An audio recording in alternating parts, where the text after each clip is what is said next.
to the Elsewhere Podcast with Kat. And we're live. Oh, and look, my mic worked this time. Did it? It did. Are we there? We're here. We're happening. This is the thing. I was watching the stream. There's a stream delay, and so I was ready, but I wasn't ready because I was like, oh, that's my face. I'm like, I wasn't here a second ago. No, there is a stream delay. It's like 10, 15 seconds. I don't even know why. And to be honest, I'm just thankful it works. So I just kind of leave it alone. Yeah. Like, I'm like, it ain't broke. No. Don't touch it. Don't jiggle the cord. Honestly, I've played with my stream settings so many times just to try to get rid of the stream delay. But like you actually kind of ruin the stream if you completely get rid of the delay. I will kill this thing during this interview. But yeah, no, it's not even a big deal. I mean, people get a little bit upset about it sometimes, but it's not bad. It's bad when I'm by myself. By the way, hi everybody, and welcome in AlphaTyler. Yeah. Hi guys. Like I was telling him, it's so much easier to do this with people that know what they're doing because they're used to it. Like, this is what he does. He goes on lives and does his thing, so we get to, I don't have to explain anything. I'm not unfamiliar with the process. Well, you go live like 80 times a week. I go live a lot. Like seven platforms. Hey, there's As the Structure Pills. What's up, man? This is my friend. Hi, As the Structure Pills. Actually, yeah, she was just telling me. That was the reason I pulled up the stream. I was watching the opening so that I could hear it. It's actually really cool. It's actually a really nice intro song too. So like I mean, double kudos for it's not just like a song to open up the podcast. Like, it's actually a dope song that's on the podcast. So now they're fire. That's good. I love them to pieces. They just released a song last night, so yeah, I'm looking forward. I will be checking out your music very soon, so I'm excited. That's awesome. What's up, everybody? Appreciate you being here. Like I said, it's been a minute since you've been here. It's been over a year. Yeah, it has been a long time. It has actually. I was thinking about that because when you messaged me and you were like, "Hey, I'm kind of trying to see if people want to come back and everything, and like it's been a while since you've been on," and I was like, yeah, it has. I was like, when was I on? And I was really trying to think that through and searching it up, and I was like, holy shit, it's been a minute, man. Like, I think language is still okay, right? Like, I don't have to censor myself or anything. Yeah, you're good. Okay, I didn't think that I did, because last time we were talking about corn porn. So that's how we started it. I was actually about to mention that because when you're asking about how long it's been, yeah, you were one of the first guests. Like, you were in the first 10 or 15 guests total, and that was back when it was me and Skulls, and it was back when it was audio only, because I was sitting out in my garage.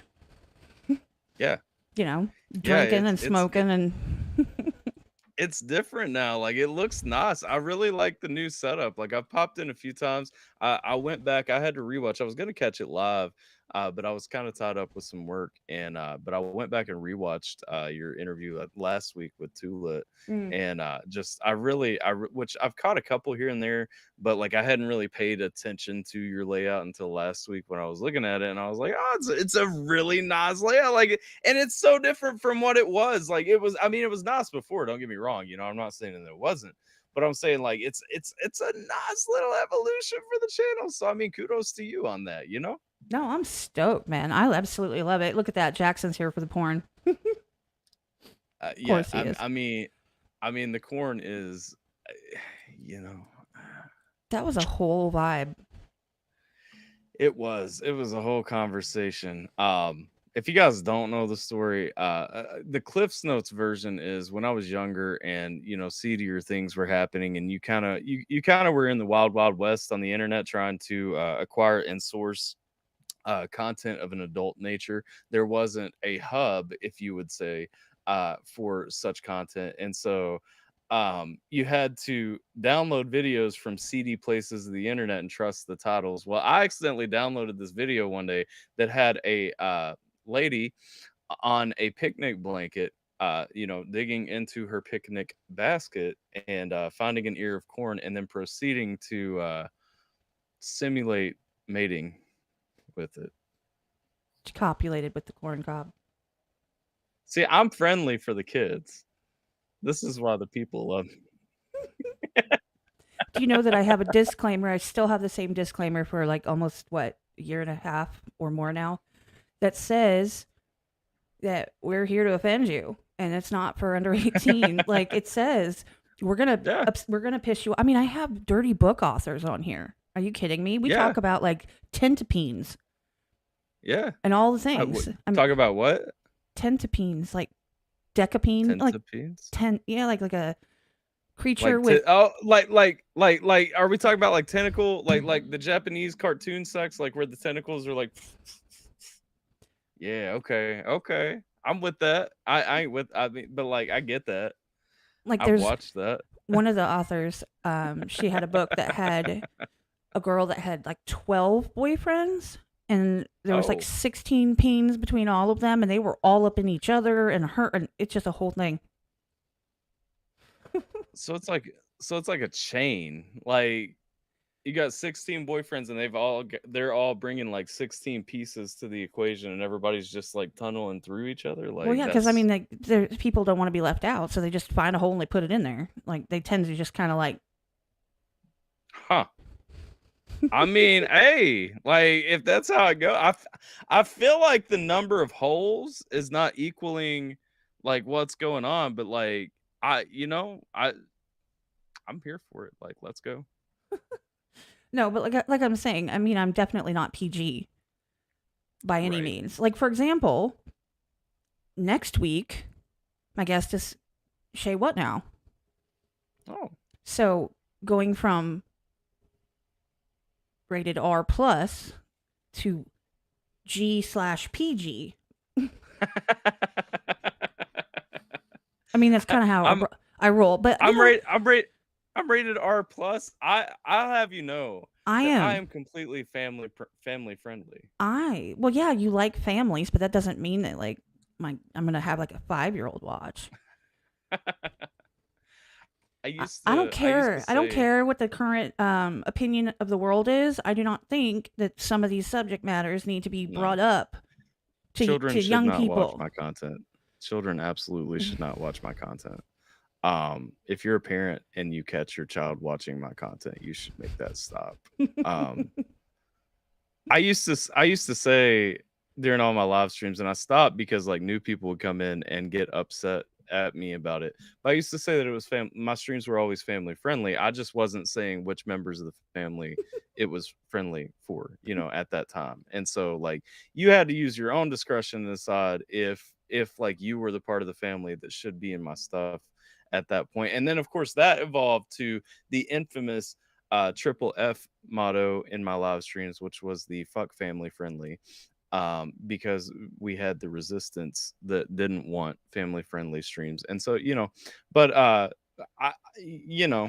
mean, I would like to think that people know well enough to know like children should not be in my content. All of my content is usually marked 18 plus anyway. And so it's like, you're lying to somebody if you're watching this and you're not 18. Here's the thing. Where are the parents? Yes. So why are you handing your child of whatever age, they call them tender age children, right? Why are you handing them a free pass to play around on YouTube? And how are they? Number one, our streams are not like early morning, like chilling out, eating a snack. I mean, a lot of times they're pretty late.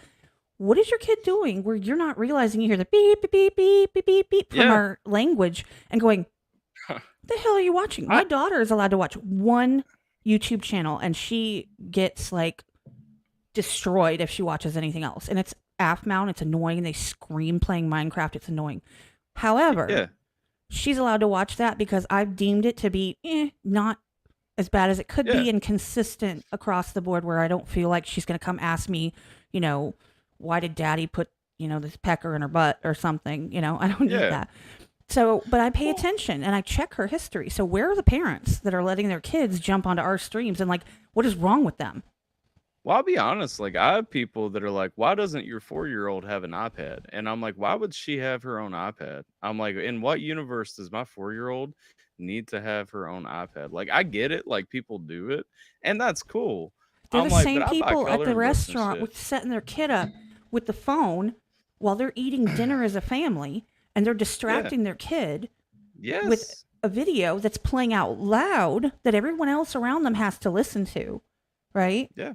And they're just sitting there while the Well, kid's just like this while they eat their that's the dinner. thing. Like, it's family time. Why are you putting your kid on a phone?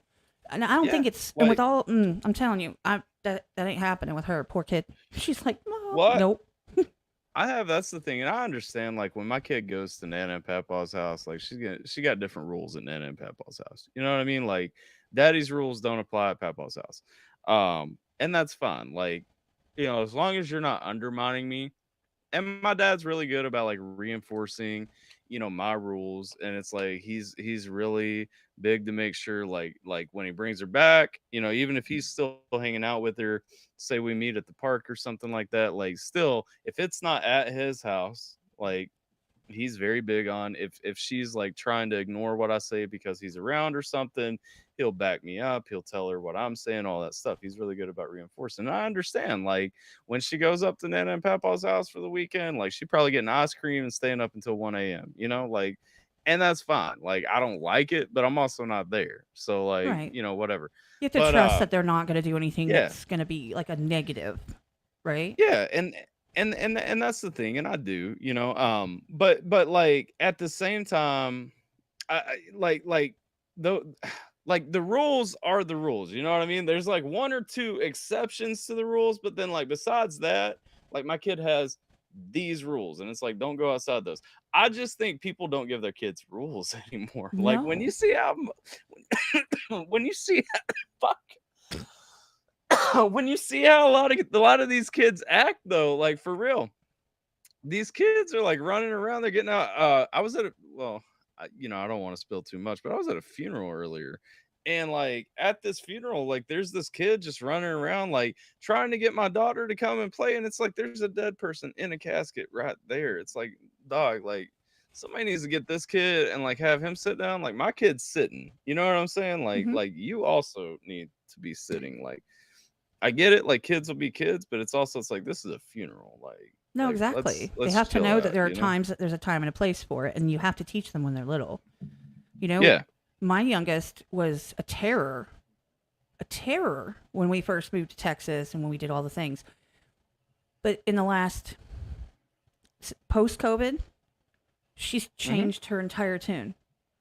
She Yeah. saw me and her older sister fighting. She didn't want nothing to do with it. So she would take herself out of the situation instead of trying to like take advantage of it or anything. And, when I say something, she listens and we get along perfectly. It's fine. Like, we don't Right. have any issues. Every once in a while, she's like, stop. And I'm like, fix your face. And she's like, sorry. But she actually says sorry too much to the point where it's like, you know, Right. but Yeah. I just I I mean, just they think get people don't give them rules, and people like there's an article that came out, and I know I talked about this last year sometime with somebody, and I don't remember who it was. There was an article that came out where somebody was talking about there was a new form of parenting that was coming up that they wanted to Mhm. name sitter vision. I'm like, the hell is that? And what it is instead of always interacting with your child, like on the floor playing with them or eating next to them or wiping their face and stuff, you let them play and you sit down at the table or you sit on the couch and you let them play. I'm like, new? So what that tells me is that Well, I was wai whatever the hell I was people are waiting. doing now is what's screwing up this generation. Yeah. Sitter vision instead of supervision, right? You're sitting, so you're not like, here's your I Lego, honey. Get the Legos out and pick them up. If I step on one, I'm throwing them in the trash. Like that's how I parent. I'm very much like my kid. Okay, so like literally my daughter's whole life, and she's only 4, but I've talked to her like we're talking right now. I never did like the baby talk or the, Same. oh baby, are you okay? Do you need this? I'm like, no. And it's like my kid though, like she'll come in and she's like, "Daddy, can I go get my blocks?" And I'm like, "Yeah, go get your blocks." And she goes and gets them, and then she fucks off and does her own thing. You know what I'm saying? Mhm. And I'm not saying that like to say like if she wants me to play with her, I will play with her. You Right. know, but for like not for like not for like hours and hours and hours and hours, but like I mean, for a little while, I'll play with her and stuff, and then after enough time passes, like she don't even really throw a fit about it. I'm just like, okay, I'm done. And she's like, okay, daddy, thanks for playing. And then like she just turns around and does her own thing. You know what I'm saying? Like Hmm. I parents now, like so many things are just wild, out of control to me because like I look at this shit and it's like, okay, my kid doesn't need my constant attention. Like 100% I can tell you my kid doesn't need my constant attention, but also my kid doesn't want my constant attention.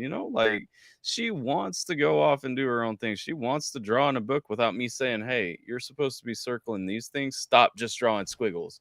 Because I'm that person. Like if you're drawing in a book and it's not what you're supposed to be drawing in the book, I'm the guy who's like, no, you need to stop that right now because you are severely triggering my anxiety right now. Like I need you to quit that. And so like she wants to do her own thing most of the time. But I I don't know. I mean people overcomplicate parenting anyway. Literally you're keeping a human alive. You know what I mean? It's like parenting's not that complicated. Like teach them some things here and there. They learn a lot of stuff just mimicking you. So be a decent person around them. And like make sure that they're eating when you eat, make sure that they're drinking when you drink, and like if they say that they need a snack at some point later, like get a little cup and like scoop them out some goldfish. You know what I mean? Like Hmm. like parenting's Super easy as hard. fuck, honestly. Yeah, it's like, and maybe I'm just lucky because like my kid taught herself how to use the toilet and everything too. Like she was just one day was like, "Hey, fuck that diaper. I'm not shitting on myself anymore. I'm going in here," and we were like, "Oh, okay. Well, I guess we don't have to buy those anymore." And so it's like, I mean, I'm kind of lucky in that, but like, I don't know. Well, here's the thing. So, like, my youngest, she was that one who, like, I kept her real close because, I was getting divorced, all the things were happening. And so it was easier Yeah, for her, like, sleep in my bed. She wouldn't get out of my bed. yeah, Well, she had pull ups because she would, like, soak me every night. And yeah. one day, I looked at her and she's like, I need my pull up. I'm like, no, you don't. I said, get your butt up and go to the bathroom. Oh, well, what if I don't? I said, you wet this bed one more time with me in it. Because I woke up that morning with my nightgown, was like, it had sucked it up from the bottom and it like covered me. I was completely covered in pee. And I Yeah. said, you piss this bed one more time, I'm going to kill you. And she's like, never again. That literally that day, and this was like, she was like 5. Like Yeah. that day, she never wet the bed again. To this day, she hasn't done it. I think she thinks I'm gonna like come get her, which I would. But Yeah. I Well, mean, see, on one side of that, I got really lucky because M never wanted to sleep in a bed with us. Like she straight up, as soon as like she was out of the bassinet, like she was just like, I was like, "Here's your crib. I just put it together. Sleep in it." And she was just like, "Cool." And like she laid down and just slept in it. And so like we never had like the bed phase.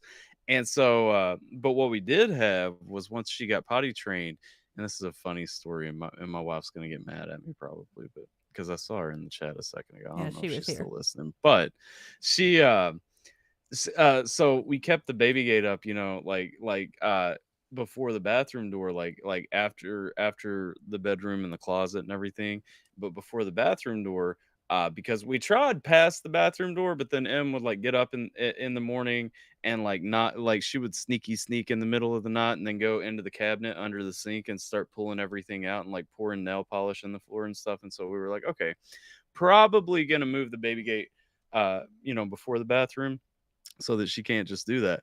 But then, so we moved it before the bathroom, and we woke up one morning, and like I said, my daughter is a really mature, like really conversational person, and so I got up, and she was already up, and she was looking out of her bedroom door at me, and I was like, "Hey," and she goes, "Hey," and I was like, "Okay, that's a weird response." I'm like, "What are you doing?" And she goes, "Nothing." And so like I pushed the door and she's like holding it shut and she's like, "Are you ready to get up?" And I was like, "Yes, I'm ready to get up." I'm like, "What are you doing though?" And she's like, "Nothing." And I'm like, "Why don't we just open this door?" And so I push it open and I look and I don't see anything. And she goes, "It's okay, daddy." She's like, "Don't look over there." And I'm like, "Oh, well, that's exactly where I'm gonna look." And I walk over and she had my dad and stepmom had bought her like a pair of like baby Crocs, you know? And she had like apparently taken those, sat them somewhere, and just shit in each of them. And so I'm like, and for me anyway, like I'm the dad who like I see that and it's like on the one hand, I know that I'm supposed to teach her better. It's like on the other hand, I can't not laugh at something that is hilarious to me, you know? And it was kind of easy cleanup. I mean, they're washable, right? So You know, that's the thing. Like she didn't shit in her bed, she didn't shit in the carpet, like it wasn't in the closet or anything like that. It was like in her shoes. It's like I went and like I woke Sierra up. I was like, "Hey," I was like, "Just so you know, your daughter has decided that her Crocs are a fucking toilet." So, we've got that to deal with. that's kind of hilarious. See, like everybody knows the It story about my older daughter, how she would cover herself in her poo in her crib and her toys and the wall. You could turn her onesie around. She got her arms inside it and did it anyway. It was up in her nose. It was in her mouth. It was her ears. Like it was her hair was sticking up with shit in it. Like it was just a thing. Like so Right. that I get that. At least she Yeah. was like direct and she had some good aim because Yeah. I don't know how she did it. Like cuz I've tried to like mentally reconstruct this. I don't know. Like she had to have and there wasn't like shit all over everything either. So like I feel like she took like everything off and just like pulled them out in the middle of the floor and like squatted over them and was just like pinch. All right, next shoe. Like let's go. I I don't know. I don't get it. but you know what? It's kind of ingenious and kind of hilarious. You know Yeah. what it's No, if it's a one off, then it's like holy crap that just happened. But if it's an shut everyday and she just like you didn't you had to check your shoes before you put your feet in them because you just never know, that would have been a problem. But as a one off, it's a Yeah. great story and it's hilarious. It was that one time, and then I think she wet the bed like twice, you know, like after she was potty trained, which to me it's like, okay, that's expected. You know what I mean? Like they get used to like the security of just like I don't have to get up to go to the bathroom. Like it's a big change of pace. I can't remember doing it myself, but I'm sure I pissed the bed at least once or twice in that Get transition, you really know. drunk and then Like sneeze hard. It's like oh crap. I mean, there have been times where I'm just like, I've no, I wouldn't say that I've pissed myself more as an adult, but I've definitely put myself in compromising situations more as an adult. Like, I was pretty good when I was going through that phase when I was getting like pissed drunk, you know. I was pretty good about like coming back to my place and just like taking all my clothes off, getting in the shower, and then passing out with like the water on me. Like that was always my move. That was when I knew I had had too much the night before. Was when I woke up and the shower was still running, and I was just like all the warm water was gone, and I was just like getting barraged by cold water, and that was the first thing I knew. I couldn't imagine waking up to cold water. That would ruin my day.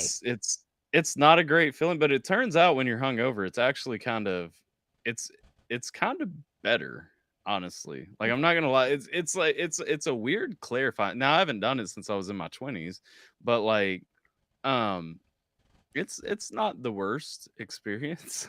I mean, Like I guess because you you could wake up wake when up you're in hungover. jail. So Yeah. I mean, the best thing too when you wake up hungover, like, is you're looking for like that sense of I'm not dead, you know, like I still have retained feeling. And so it's like, you know, what's gonna give you that shock better than like cold water, and then the confusion of why the fuck is there cold water everywhere? Like, you have to wake up with questions. You have to like assess your surroundings and like make sure it's you your shower and like all the different things. well, that's the thing too. You go into the defensive too quick to be in like hangover mode because you're like, Okay, step one, is that my shampoo or is that a stranger's shampoo?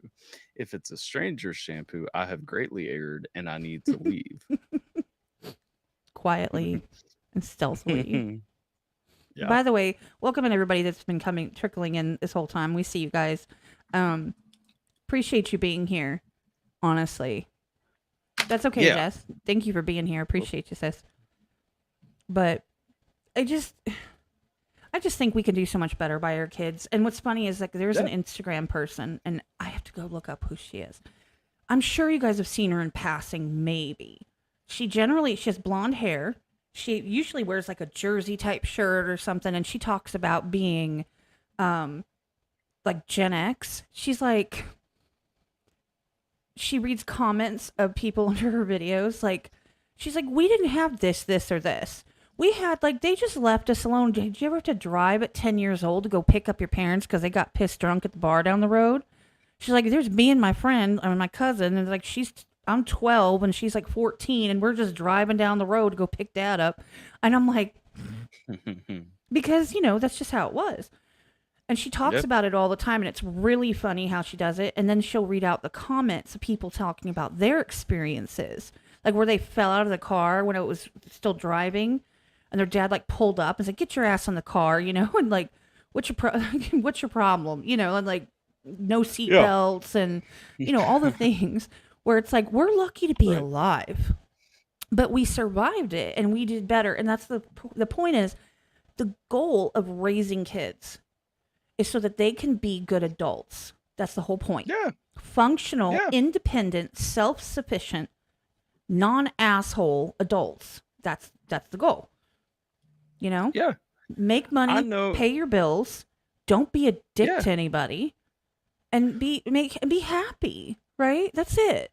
It's not hard. Well, that's the thing. There's a comedian that does a whole like stand up about this, and I can't remember his name right off, but it's a really good stand up, and you guys should watch it. I know that's very little to go off of, but one of his bits is like he's like, I know exactly how to raise a human to the exact age and point in life that I'm at right now, and that is my job. And really, it is though. Like my job is I can successfully prepare you to be 33 years old in the world as it is today. You know what I'm saying? Like I can't necessarily raise you to be a woman in this world because there are aspects that I don't know about that. I can't necessarily raise you to be like a I don't know, like a hedge fund manager or What? anything like that. But You, I can raise you to be like a general human at this age. I can raise you to like do things that I've done. But like my goal is to teach my child how to be a decent human being, like you said. And that's that actually it's funny because it goes back to the other day. I was a little bit upset. We had my daughter out around some people, and I was like, she wasn't acting very good. And Sierra was like, but she was acting better than all the other kids there. And I'm like, that's fine. But my goal isn't to raise my kid to be better than the other kids that she's around. My goal is to raise my kid to be an objectively decent human being.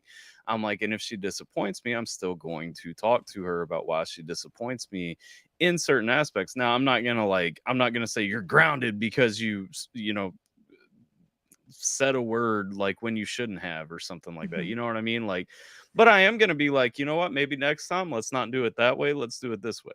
And that's the thing. Like you said, my goal is to raise my kid to be an objectively good human being. And But and and that's our job.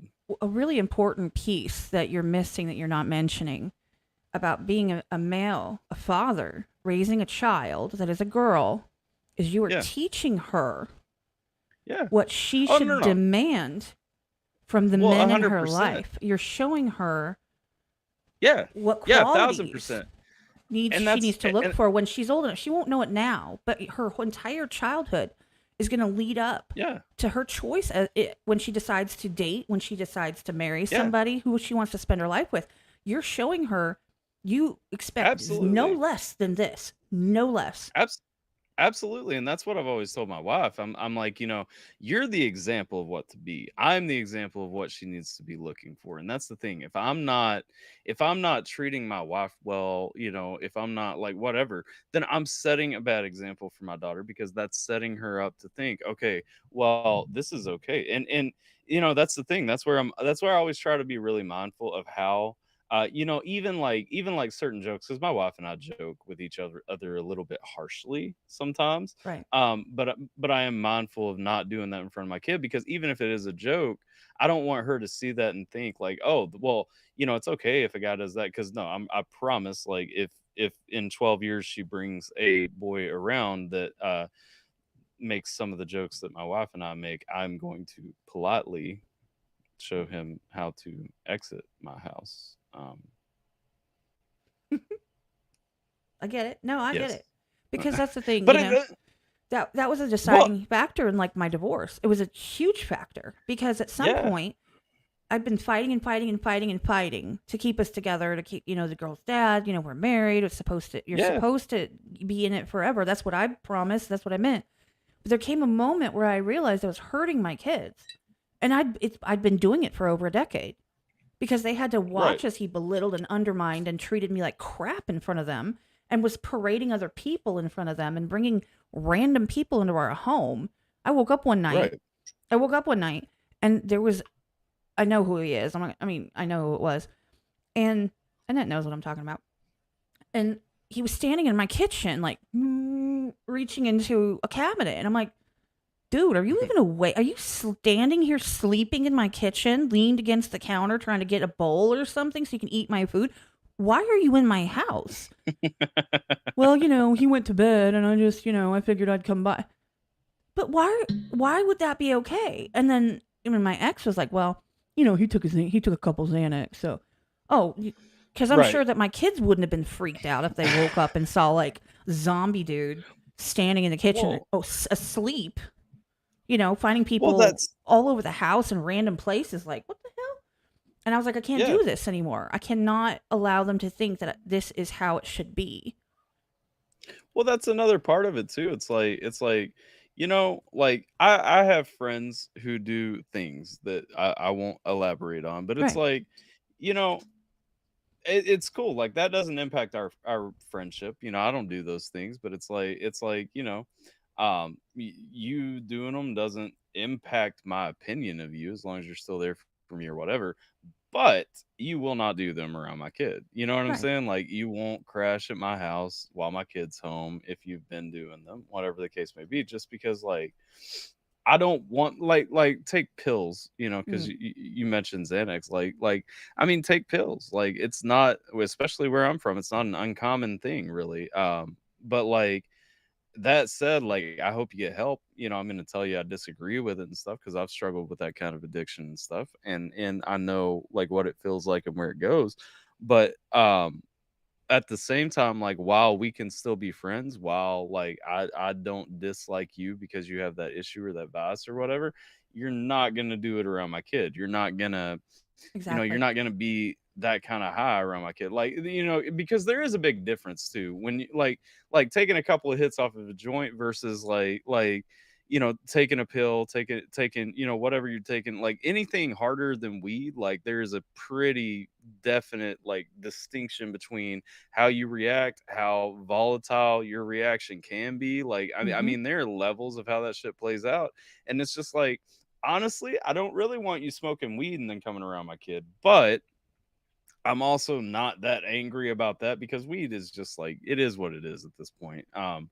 But like you're not doing anything harder than that, and then like expecting to hang out like Agreed. at my house, No, completely like agreed. like Like for yeah, and I had that major addiction for since yeah, a month after I met my ex husband until 2016 when he tried to kill me. That day, I'm like, yep, I quit. I'm done. He went to yeah. jail for it. So I quit that day, and I've never looked back. But for those literal 13 years, I was consistently high all the time. It was never a pill. It was meth. That was the thing that he got me Yeah, on. And I'm not gonna. Okay, I put it on him. Whatever.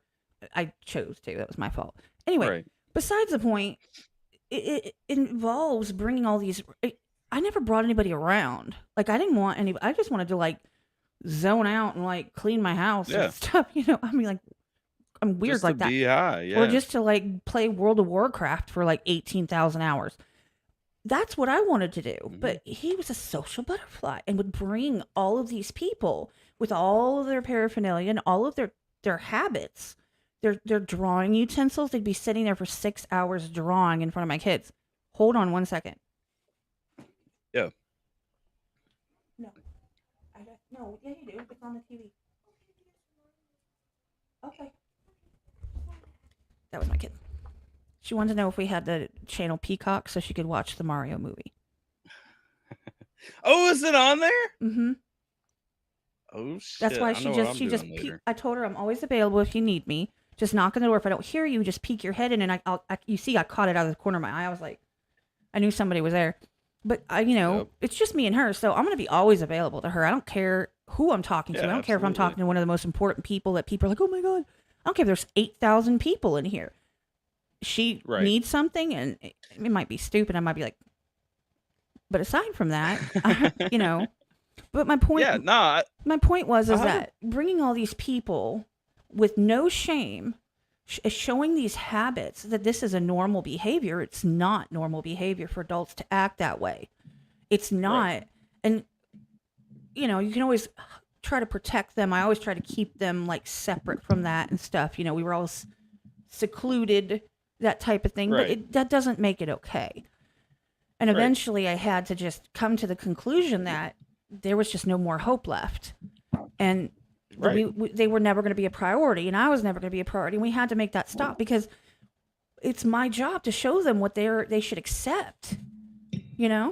Right. That's my Yeah. job. Like we talked about this a long time ago because the school sent a father-daughter dance request for my daughter, and she doesn't Mhm. even know her father. Like she was like Right. 2 or 2.5 at the time. So she doesn't, and I don't have any males around that could go with her. And so I remember we had that conversation in the past. She was really upset. She wanted to go, but she didn't want to go with her mom. It was a whole thing. Yeah. But the point is that, not everybody's the same, but we have to at least make the effort to do right by our kids. Because I think the worst thing that anyone in this world can do is to not do right by their children. Yeah. I mean, I agree. 100%. I mean, and it's an easy thing. It's something that I feel like people just don't care. There's not pressure from society to care about actually raising your children well either. I mean, it's almost accepted that like kids are supposed to learn everything that they're going to know from school, and then like literally a parent is only supposed to feed them and like give them a place to I was sleep, and just it's like about to and mention that. it's such bullshit, you know what I mean? Like half the things that my kid actually needs to know in life, first of all, she's not going to learn in school. And second, like if I wait for society to discipline my child, she's going to end up pregnant and in jail. You know what I mean? Like that's how it's going to go down. Like, and it's just but that's what we want to normalize. We want to. Oh, I have so many layers that I could go in this, but I'll stop there because it's just that I It's get funny so that you said frustrated. that because I literally was about to say, I hand to God, because when I think of something, I always end up going like this. It's not to make you Yeah, stop. It's just me saying, right. ooh, ooh, ooh, and it's for me, not for Yeah, you. Um, yeah, but I was about to say I had a conversation with my son, who was still big on debate and was big on debate in high school, yeah. right? So he's in his second year of college right now. He was in like he was a junior, maybe, or sophomore. Anyway, so we had this conversation where, for some reason, it devolved because he gets big on debate. They blow up his ego. He thinks he's smarter than everybody in the entire world. Okay, cool. I love my son, but yeah, go to Harvard and see how smart you are then. Okay, anyway, Right. so we had this conversation, and I said it was about drag queens reading to kids, and I said that's not what school's for. They're for the ABCs, the 1, 2, 3s, and facts about history and stuff like that. That's it. Yeah, They learn yeah, how to he's like, well, they have to learn how to like be accepting. I said, no, no, no, no, no. Community, church, and family is where they should learn social skill, like the social skills, interaction, and how to be a community and how to be like all of that kind of interaction should be from their, home, like their Yeah. family, their community, and their church. Okay, that's where they learn Yeah. that. That's why you have people that are Absolutely. a full on Hindu family, and they act differently than someone who is Christian versus somebody who's Muslim. Like they're different because their family and their church and their community is raising them. Okay, Right. and he says, no, no, no, no. He's like, legislate. If you think it doesn't belong or if you think it belongs, you have to go through legislation. That's what that's for. I said, no. They said, well, that's because legislation decides what is appropriate for kids in our society who are going to go out in the world, what they need to know to be functional parts of society. I said, no, no, no. That's the parents' job. They're ABC 1, 2, 3. He goes, I about strangled him through the phone. He says, no. He says parents are there to feed them, clothe them, shelter them, and send them to school so they can learn what they need to learn. I said, when that's what that sounds like. It sounds like we just reverted back to 1945, Right. right? Like that's what that sounds Yeah. like, and that's Yeah. where they're going with it. They're saying everything, and people are allowing this because they're letting their kids go to school, right? They're sitting Right. them in front of a phone while they're eating out and while they're whatever, okay?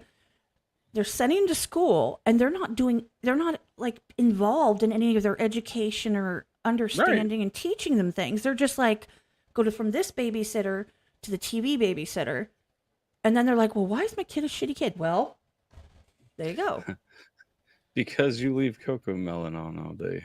I mean, really, what it comes down to, like, and I'm not knocking like if Coco Melon's on, but you're still interacting with your kids and stuff like that. But like, for a lot of people, I notice like it is literally just like Coco Melon's on as soon as the Like, kid go wakes watch. up.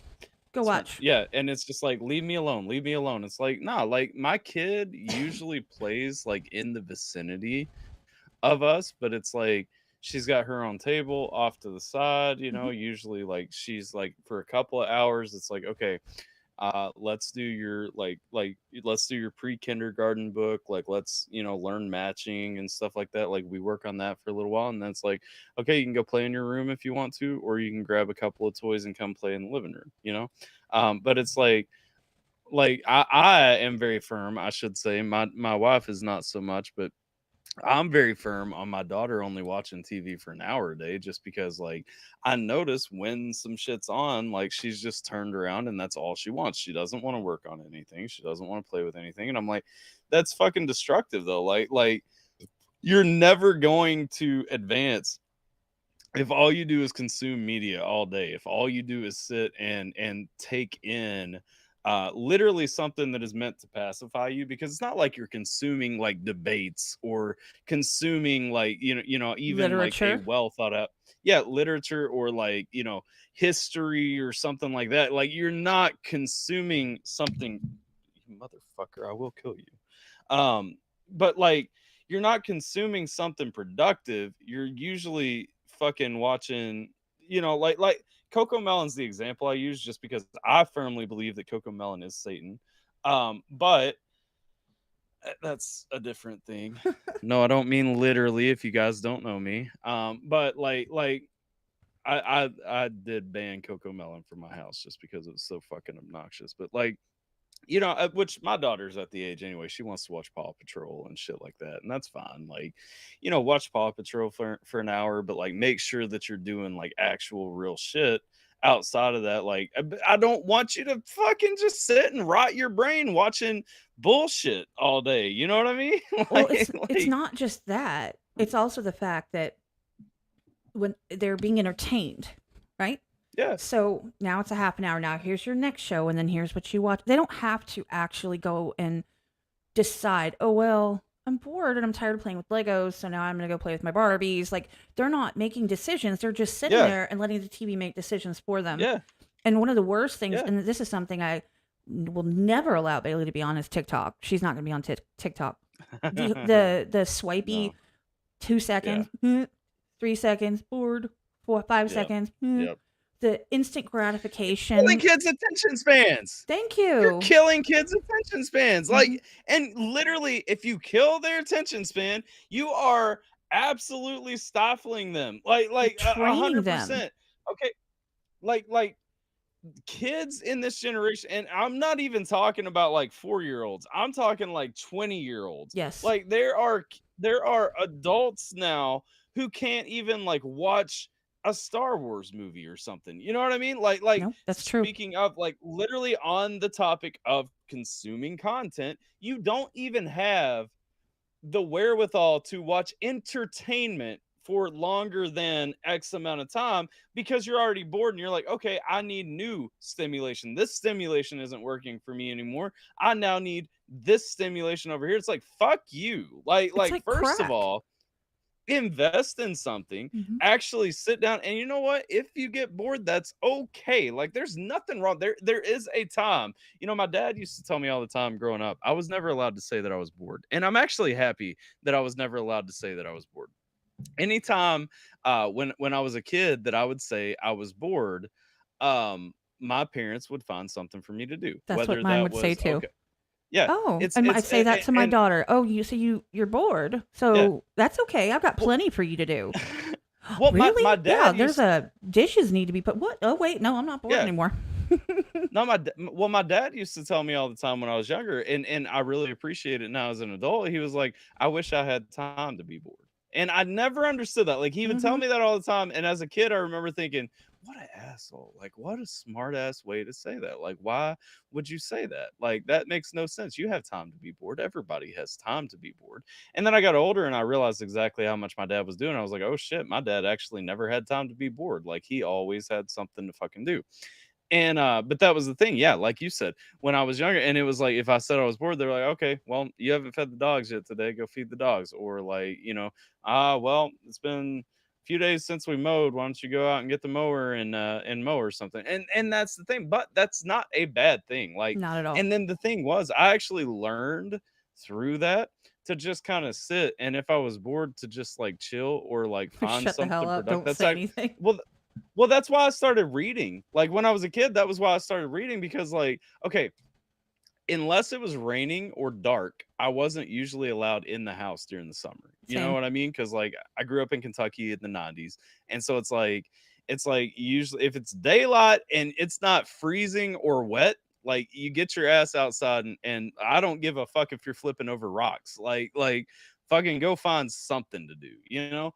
Um, but it's like you can't be bored when you're doing that, first of all, because you can always find something to do outside. I mean, literally, it's a whole world, Yeah. ladies and Tell these gentlemen. If kids you that. haven't been out there, yeah, Tell but these but kids that's that. it, and that's the thing. So the funniest thing actually, a couple of weeks ago, like we're sitting there and we've got this big window in our living room, right? We're sitting in the living room and we're looking outside, and like this kid just goes like riding his scooter down the hill like dangerously fast. But my wife's like, whose parents are that? And I'm like, I don't know, fucking probably the people across the road. Like I think that's their kid. And she's like, well, I just don't understand why they're letting him outside just doing whatever he wants like that. I'm like, their house is right fucking there. I'm like, what are you talking about? I'm like, they literally just, he sees a big hill, he wants to ride the fucking scooter down it. I'm like, are we kidnapping him? No. If I see someone kidnapping him, am I gonna stop it? Yes. I'm like, what's the fucking problem? Like, I'm like, their house is right there. It's not like he's fucking in Jamaica walking around on the streets figuring it out, you know? And but that's the thing, like, because she grew up really sheltered. She was, she and I grew up in very different environments. I grew up, it was like, go fucking find something. I don't care. As long as you're not like more than 10 miles away, like you're cool. Like be back for Be dinner, back in you by a know? certain time. Yeah, yeah. Yeah. But it's like, but she grew up in the opposite. It was like, no, you will stay in this bubble. And I'm like, you got to cut the fucking cord. I'm like, listen, as soon as our kid has like the wherewithal and has a friend that lives across the road or something like that, I don't want to fucking see her. Like, I don't give a shit if it's daylight and it's sunny and like she's not in danger from going outside. Get the fuck out. You know what I'm saying? I'm I'm sorry, but like, did I? No. But like, but that's the thing. Like, I just like, there's no benefit to you sitting in the house staring at me. You know what I mean? Like, what are you learning from staring at me? Are you learning how many chin hairs I have? Because that's just, like, what? Why? I don't understand adults who want to sit in front of each other and stare at each other. No, I agree. And that's my thing is that's one of my biggest things is that I spend and actually it's kind of a negative for me because I work from home. I always say Yeah, this. Here's my work setup right here. Here's my streaming setup. Like I have an yeah, L-shaped desk with a 2 and then the 2. So like I worked all day today. I started at 6, I ended at 3, and I went like this. Here I am. yeah, Right? Because, yep, that's just when we started. Not a big deal. I mean, yeah, yeah, I get up and walk around sometimes, but I spend the majority of like my entire day from the time I wake up until, I finally got my schedule changed. So instead of 8 to 5, it's 6 to 3, which is perfect for me. I get off at 3, go outside, smoke a cigarette, and then it's like, okay, well, now I need to do this, this, this, this, and this. yeah. And I need to do this stuff around the house. But my brain is like fried and my eyes hurt and, whatever. So I sit outside on my front porch under my umbrella at my little table and I smoke cigarettes and I read books or I whatever. Okay. Well, then I get Right, stuck. Is it attacking you again? right. It fucking is, but it's crafty as shit, man. This motherfucker, the Japanese needed this shit. Seriously, the Japanese needed this motherfucker at Pearl Harbor. Like this thing, Distract the I troops. don't know. It's like it's bobbing and weaving. Like it'll get in my beard and like dip through like while I'm coming at it or something. I don't know what the fuck is even happening. Anyway, No, sorry. but I'm just saying, like, I have no room to talk because I get stuck. So I have stuff like in pretty much everything that's in my house. It's really cool now because it's just me and Bailey. So everything stays Yeah. exactly where it was. So if I don't pick Mhm. it up and put it away, I know it's going to be there in the morning or whatever. And which is kind of nice when you want to locate things. As long as I remember the general vicinity, I'll find it stuff. Things don't walk away, right? Because there's nobody Yeah. going in and out of the house. We don't leave for days at a time, like 4, 5, 6 days. We don't Yeah. go anywhere except to the trash can because we have to drive it to the front of the community and then come back. But or the gas station. That's it. We don't go anywhere. So it's kind of on me because as an example, right? Here I am sitting on my butt all the time with my phone for books Yep. and or working, right? So I'm kind of a really crappy example. So I try to get up and move around and I try to get things done, but then my brain turns off and I zone out. Next thing I know, it's 10 o'clock at night. I'm like, well, shit. Dishes are Yeah. still there. I didn't sweep. Yeah. And Well, so I had to break some of that. By the way, shout out to Matt. I appreciate you being here, man. I saw your comment. It's I'm 307 at half of 307 reacts. nice. One half. But yeah, no, I feel that because I actually went from working at home, and I still work at home. I went from working at home to literally working wherever I'm at, which is where I'm at now. And it's like it is kind of taxing in a different way because at first you're like, oh well, freedom, convenience, like whatever, like that sounds so good. But then it's like, bro, but literally, like, nah, like now I can be in Walmart and it's like, hey, I need this real quick. And it's like, wait, fuck, okay. Like, let me figure this out real Yeah. quick. And then it just, I don't know. It's I mean, there are pros and cons, I guess. And I'm not by any means bitching about what I do or like the freedom and flexibility that I have because I'm very blessed and grateful for the opportunities that I have in my life. But like, it's, You have to it's self-regulate. It's not easy. Yeah, it is, and it's like it's a fucking headache, man, sometimes because it's like there's so many stresses that come with like, because you do tend to associate your workplace with stress. And it's like when your workplace becomes okay, I'm working every fucking where I am, Like it's like, okay, there's nowhere that I get to go and be like, "Oh, I've got time off now. Right. I'm free here." There's no safe place because then it's like, "Oh, well, I happen to be outside of my designated work area. I'm not working." No, because then if your phone rings, now you are working suddenly. Like Exactly. and Yeah. I don't know. Like I said, I don't want to ever become the person who's like, "Oh, woe is me. I'm so miserable with what I do and everything." But it's like, no, I'm not. Like, do you know how many cities I've been to this year? You know what I'm saying? Like, I literally am paid to go across the country at this point, you know? And it's like it's such a blessing because if you tell somebody that too, and you're like, oh, it's such a pain though. Like I have to do something all the time, no matter where I'm at. I don't just get to enjoy places anymore.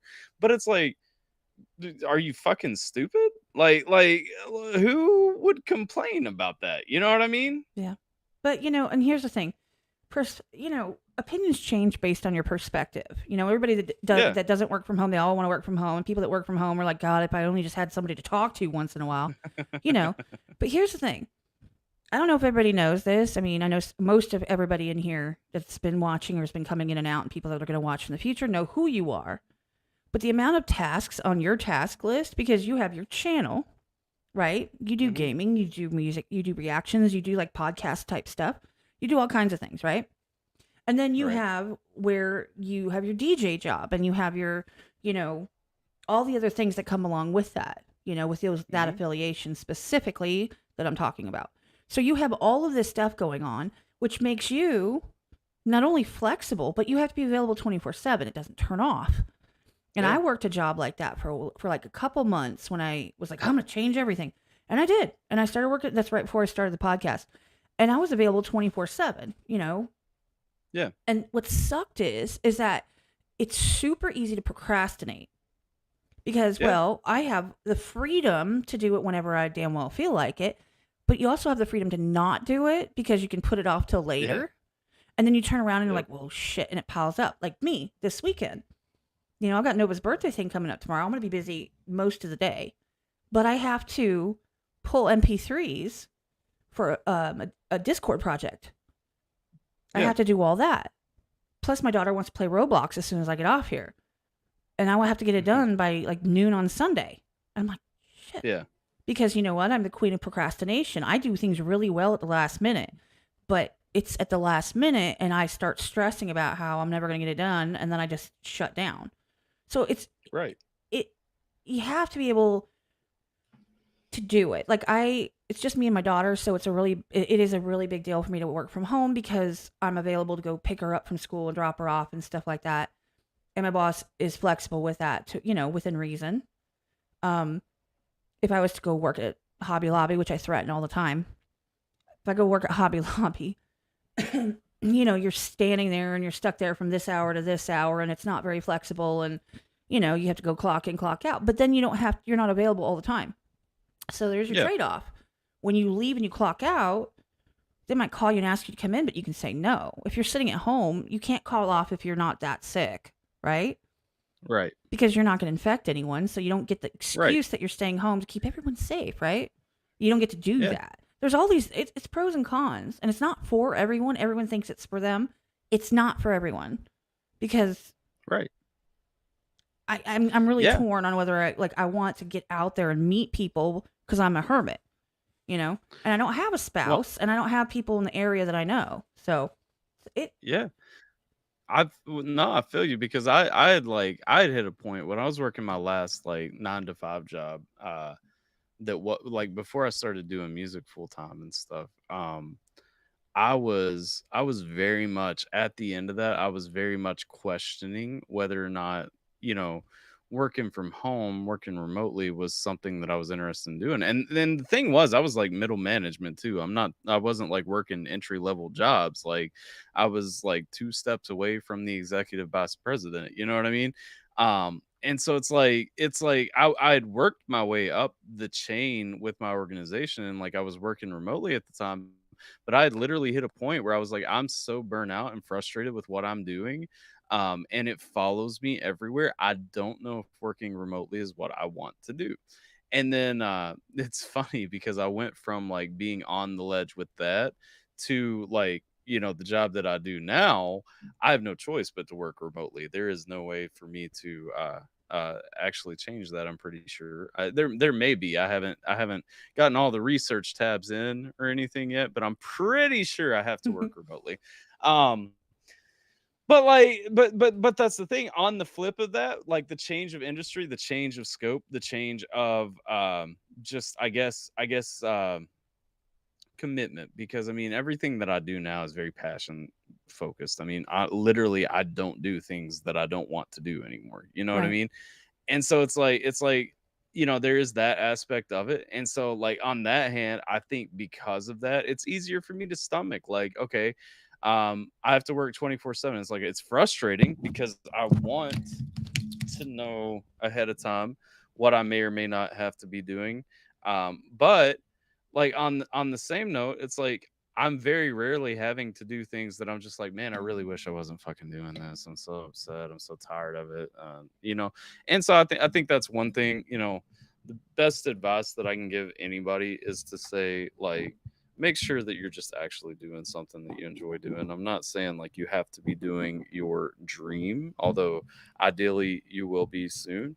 But even if you're not, like be doing something that you enjoy and that you don't mind if it follows you a little bit, especially if you're working remotely. It's so miserable to be stuck and turning your house into like your place of resentment, your place of work, your place of stress, whatever, if you're not doing something that you enjoy doing. That's me. Yeah. But here's the thing. Well, I actually have some pans going in the fire. So, mhm, for example, I created a resume. Oh, it was probably last fall or something, or towards the beginning of the year. It was something like that. So it was like 6 months to mhm, maybe almost a year ago. I made a resume. And what I did right, was I didn't put all the jobs like, I worked in this pharmacy and at that hospital. I didn't do all that. What I did was I did it all based on social media. yeah, you did a target resume. Yeah, YouTube, Hmm. you know, affiliations with artists, networking, that type of stuff. And I listed all the things, all the Right, titles I hold for all of these different entities. Let's say, for example, on Discord, on YouTube, who I mod for, who I admin for, who I help build Discord for. Maybe I'm not still in their Discord because I just went in there to do that for them.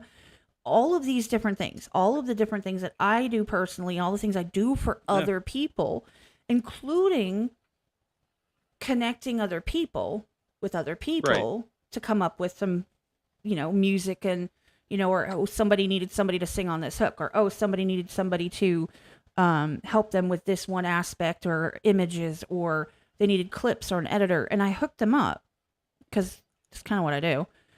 yeah.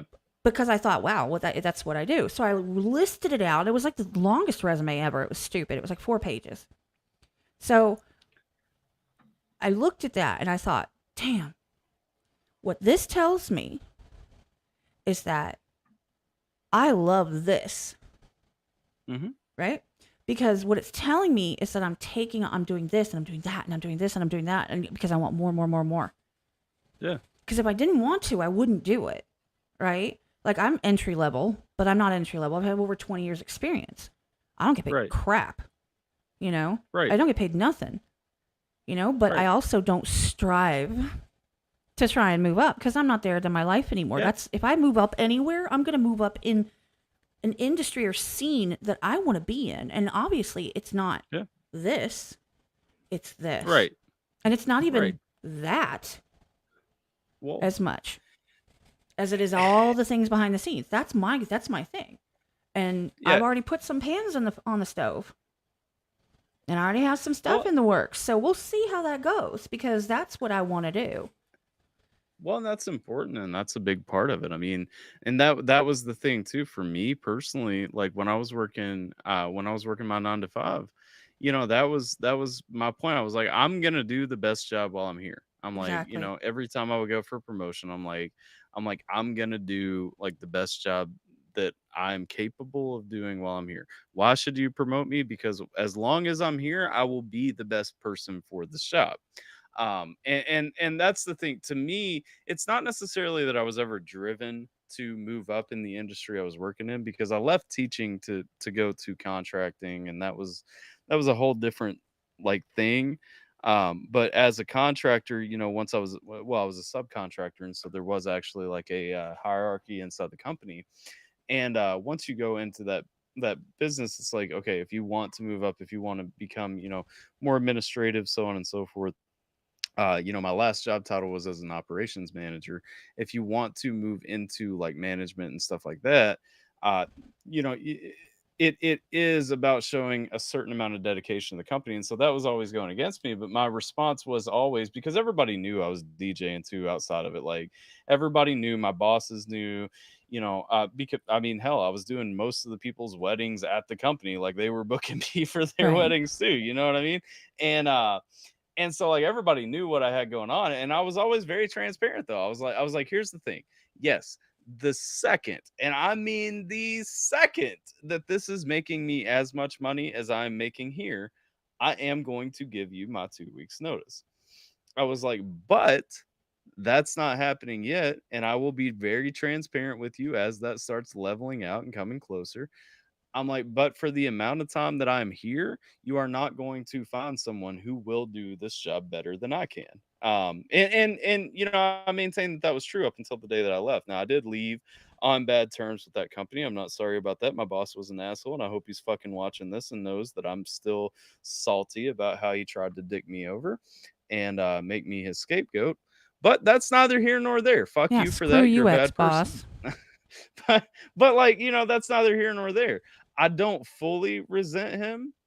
I just, in that situation, that was really shitty, and I think he tried to make me his scapegoat because he knew that I was close to leaving anyway. Um, and so he just felt like, because I know that he is still with the well, actually, he was still with the company. He actually lost his job shortly after I left because nobody was doing his job for him anymore. Oops. But yeah, anyway, like the point is, I have the work ethic, and it's not even because I'm dedicated to something or anything like that. I am very motivated by, I want, if I'm going to be somewhere, I want to be making the maximum amount of money that I can for being in that place. You know what I mean? Like that is my thing. And so I will be better than you at this thing because I want to make more money than you. Like, and that's what it comes down to. And I'm not ashamed to admit that. It's not that I'm purely money driven, but money is a motivator. You know what I mean? No, absolutely. And that's my thing is because in my industry, right, I'm never going to make the money unless I have a degree, and I don't. Yeah. It's Right. that simple. Like that's the bottom line. And the thing is that the amount of crap they have to put up with and their salary, and they, especially in my specific department that I tend to work in, I always tell people I'm on month end. For a week, I'm working 12 to 16-hour days. I worked 56 hours the other week. Yeah. For me, that's a Yeah. lot because they said there's no mandatory overtime, but why the hell am I working overtime? Because you just work Yeah. till it's done and they just don't give you a choice, but it's not mandatory, right? Wink, wink. Right. And that's the thing. Right. I'm not going to move up. So I'm going to do, Right. I'm very committed. I show up every day. I rarely take days off unless I need to. Um, I do the best that I can. Now, here's the thing though. Obviously, people like us, people that, it takes a certain kind of person who can do all the things, right? Who can multitask at a higher level. And I'm really good at that. I could literally mod 2 live streams at the same time. Not Tom's. Anybody but Tom's. Because his is stupid insane. It's just, Right. yeah, anyway. But anybody else, I can mod 2 at the same time, and I can hear them both at the same time. Do you know what I'm saying? Like, I literally can do that. But I don't always bring all of my skills to a job that doesn't need them. Because that type of skills, you have to do one task, and you need to do this task, and then you move to this task. It's not. It doesn't Yeah. need that. Does that make sense? I could take on Yeah. more responsibility than my job description. I could, and actually, that's what we're fighting with right now. We're actually doing half the work for another department, and we're like, Yeah. this is supposed to be ready when we get it, but now we have to do all of their work before we can do our job. So it's a whole contention right now. However, why would I say, look, sure, I will work for one pay and do 2 departments' jobs? Like I used to at other places I worked. I would take on everything, give me everything. I can do the most complicated. And guess what? I was burnt out, stressed out, and miserable. Yeah. So now I meet my deadlines. I do my very best at the tasks that I'm doing, but I don't ask for extra because you ain't paying me enough. Right. I'm not management. No. I have no option to go management, and I sure as hell don't need more hours. So, do you know what I'm saying? So it's not like I'm not giving it my all. Yeah. I'm literally giving all to the task that I'm doing. I'm just not taking on extra that is not my responsibility One, anymore. that's the thing. You're also at a point where you're looking. I mean, this is going well for you, and like you're looking at that next step anyway, moving away from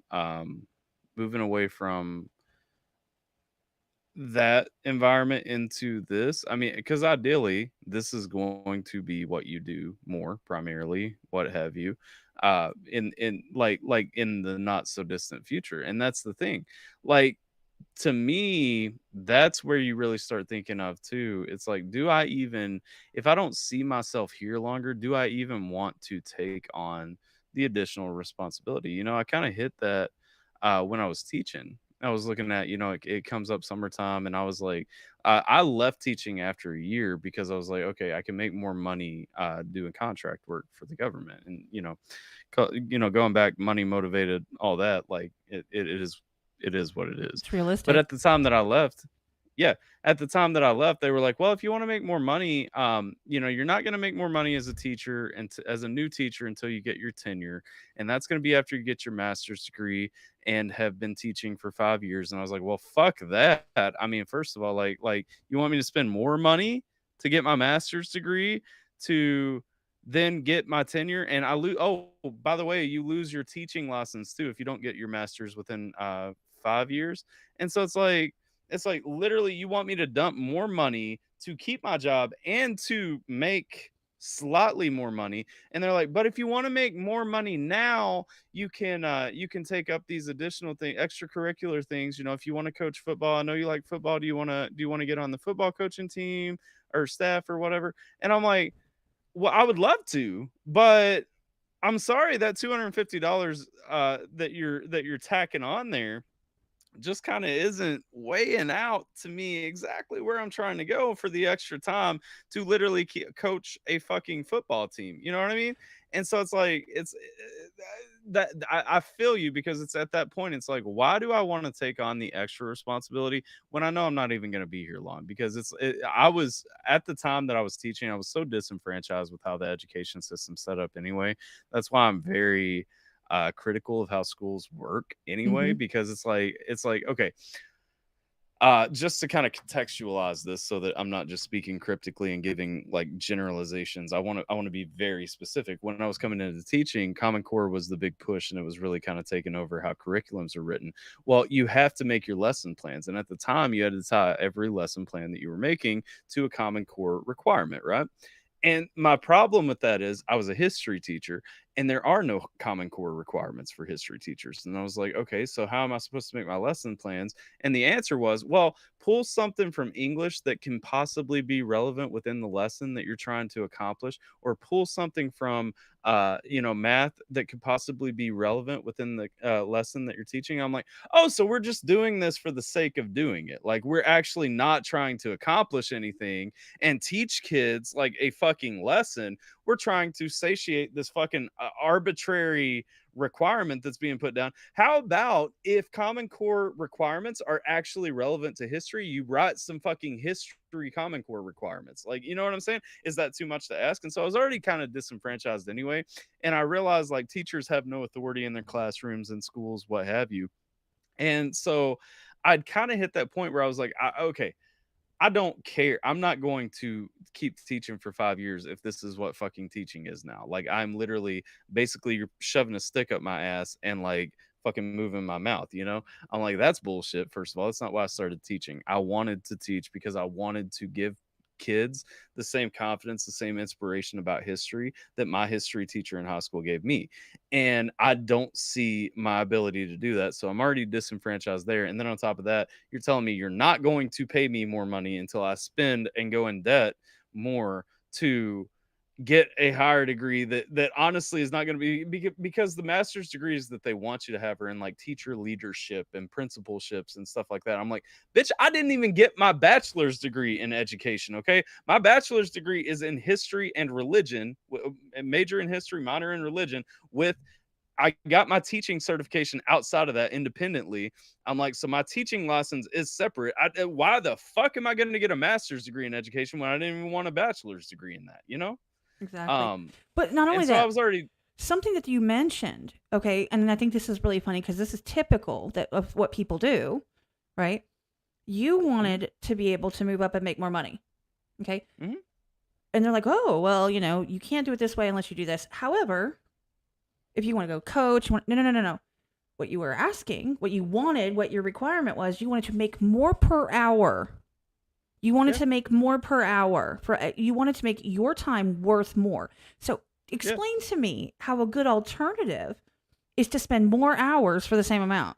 Like, oh, that's a Exactly. fix. Like, no, I want to make Exactly. more per Yeah. hour. I want you to value, and that's my big. Oh, this is a big thing for me. Yeah. I want my time to be valued at my worth, right? Well, Or do you want and me that's to work at the level that you're paying me? Like, you need to decide here because you don't want to pay me because you're not valuing me. So I will, yeah. then you get to that. Well, I'll meet you right there. I'll give you what you pay me for. And Yeah. that's what makes you makes somebody like me would be like real bitter about it. I have to be real Well, careful that I keep positive when I'm working and smiling and stuff. I crack jokes and nobody answers. I'm like, whatever, it was funny. that's what I tell people too though. I'm like, you have to actually be willing to walk away from the table. Like Hmm. that's one thing that we've scared ourselves away from. That's why employers have such a stranglehold on the wages that we earn today, Hmm. is because they're like, okay, this is the price that the position pays. And it's like, even if that's not the amount of money that you want to make, you're like, oh well, I'll take that job. No, fuck that. Like, be willing to walk away from the table. If somebody's not paying you what your time's worth, I'm sorry. If you're not paying me what I can justifiably get over here for the same amount of time, I don't care if I don't enjoy this job as much. If I can tolerate this job until I find something better, I'm taking the job that is paying me more for the amount of time that I'm investing in it. Because the fact is, I have skills. My skills are skills that I have dedicated at this point my fucking life to, honing. And obviously I'm applying for a job that is in my wheelhouse. It's something that I'm skilled at. You know what I mean? Regardless of whether it's in my current industry, if it's a change of industry, whatever, I'm not going to apply for a job that I'm not qualified for, that I don't have a reasonable justification for seeking, that I don't have experience with, whatever. So that being said, you are going to compensate me for my time. You are going to compensate me better than this person over here, or else I'm not gonna do your fucking job anymore. And the problem is we have so many people who aren't willing to say that because we're so afraid of like falling into like either not having a job for a little while, or so afraid of like arguing with somebody who's going to be your boss anyway, or whatever the case may be. I'm sorry, if you're going to be my boss, I want you to know that I demand accountability from you. I demand compensation from you. And if you're not going to give it to me, then fuck you. No, I completely I agree mean, with I, that. I would I would say I would say that nicer in an interview, I think, but I've never interviewed for a job I didn't get. Let's put it that way. I've never yeah. interviewed for a No, job I didn't get ever since I'm in my 20s. I think that I think maybe when I was like 18, I interviewed for a job, but then I didn't want it, and I interviewed for another job, and it made no sense. It was really like odd what they were talking about. But then I've never interviewed for a job I didn't get. But excuse me, my thing is that like I truly some people like, okay, for example, some people like to be like, hey, Kat, I haven't seen you in a minute. Let's say I jump in a live stream, and they're like, yeah, hey, I want to. Oh, you request something. Sure, sure. I'll play. I'm like, I'm good. I'll pay for what I want yeah, because I right, believe that people's time is worth money. You know, sure, there are some jobs, like I say jobs, things that I do for content creators, for artists, for whatever that I get paid for because my time yeah, is worth money and my ability to make it convenient for them is worth it to them and it works out. That's right, my whole thing is I think that, people say, hey, I'll send you something. Sure, sure, I'll send you something. I mean, you see all this stuff here, right? You see all of this, and you right, can't see the one that's right, right over here. I'll send you something. And I love that. Don't get right, me wrong. Give me free shit. I'm cool with that, especially if it's personalized, which makes it mean more. But the fact is that I'm willing to pay for it. Like, I'm right. literally willing to say, look, because we're talking, let's say right now, if I buy your CD and you pack it yourself, I know that they're independent, so I know they do it. Will you pull it Yeah, aside? Will you sign it or personalize it for me and send it yeah, to me? Like, I'll buy it though, and I'm not just asking for it for free. Right. But, I think that people should, or, and that's the problem, is that people just want give, give, give, give. I had this conversation with Tulit about how people just expect you to do things, and you just have to like do what they want, and they're not willing to pay even minimal amounts, because how dare you? How dare you Yeah. value your time? How dare you Well, value your equipment that you have to buy, and the Wi-Fi that you're using, and the bills that you have to pay to spend hours and hours entertaining them? How dare yeah. they? You know what I'm saying? Well, How dare you, right? Like well, $2 that's for a Patreon, $3. Oh, good Lord.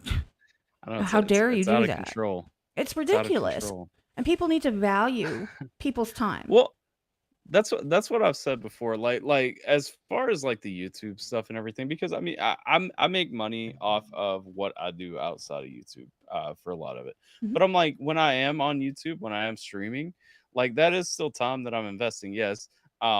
Is it I never ask people for money on streams, but I still get super chats. I still get donos and stuff like that. And I appreciate everyone who sends them. Mhm. And it's like, what I decided a while back, I'm like, okay, if you want to skip the line, because a lot of people don't like waiting for reactions and stuff like that. If you guys want to skip the line during a reaction stream, donate. You can jump to the top You of the know line, me, or you I can do jump that in a to, heartbeat because yeah. I don't have time to And wait. I'm like, and and that's my thing. And it's like, I get it. Some people want to fly through, want to hang out for a few minutes, and want me to hit up their stuff, and then they want to dip, and that's cool too. Like, if you want to jump to the front of the line, nobody gets mad about it. You can't justifiably get, well, people do get mad about it, of course, they but always do.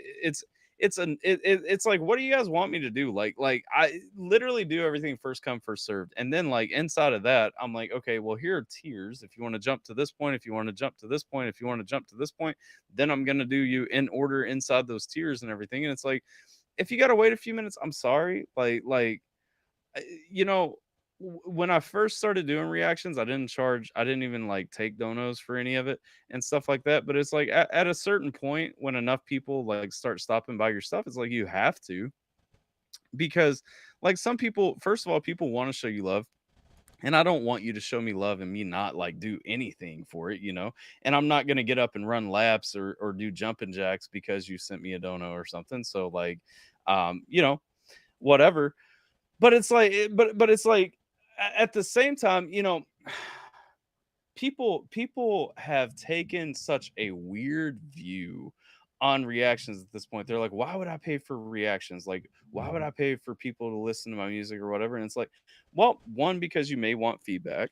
It's a very valid thing. I've been an audio engineer for about 20 And years. I there's can give Tulit. you some feedback. Hey, what's up, Too Lit? We were just Um, talking about you. actually, Speak as devil. actually, actually, Tulit. Funny thing about that, Tulit was one of the first reactors I watched that like motivated me to start doing reactions, because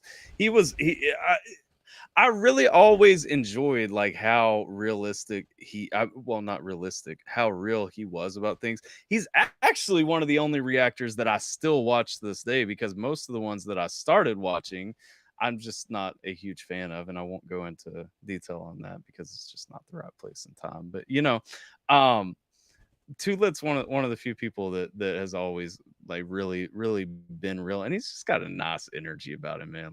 Like he's just a really friendly dude. But that was the thing. Like, I never started doing reactions because it was a like primary goal of mine or something like that. Like, I was like, no, very much. I'm a musician. I'm a DJ. I'm an audio engineer. Like, that is what I do. Like, that's what I want to keep doing.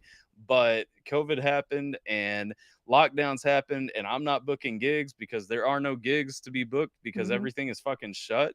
And so it's like, I may as well talk about music on the internet. And I'm glad that I did, actually. Like, COVID was a blessing in that regard, because I linked up with friends, made connections. It's like, I DJ for Mises now. I've been on stage with Burden, with High Res. Like, I've been on stage with so many dudes now that, like, honestly, had all this not went the way it was, I'm a DJ from Southeast Kentucky. You think I'm linking up with these people? You know what I'm saying? Like, come on. But Exactly. it I feel the same but way it's about the it, people that I yeah, know. It's ridiculous, and it's kind of humbling, and it's really shocking, yeah, because I went from being completely alone, a hermit, and never spoke to anyone. I just read books all day, literally from morning to night and everything in between. to having some of the closest and most amazing relationships with the most wild people. And I'm not saying wild Yeah. in like a crazy way. I'm saying wild like, how the fuck is this my life?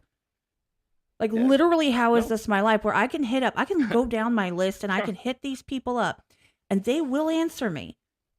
They might not have time for Yeah. me at the moment, but they will still acknowledge and answer me because they know who I am and they respect me and I respect them. Yeah. It is humbling and it's amazing. And now I've started to travel, you know, Yeah. like you said, you're traveling and you love that. I'm started to travel. Like I'm in Yeah. September, I'm going to Atlanta. I'm going to use it as a double thing. I'm going to meet an artist and go to a concert.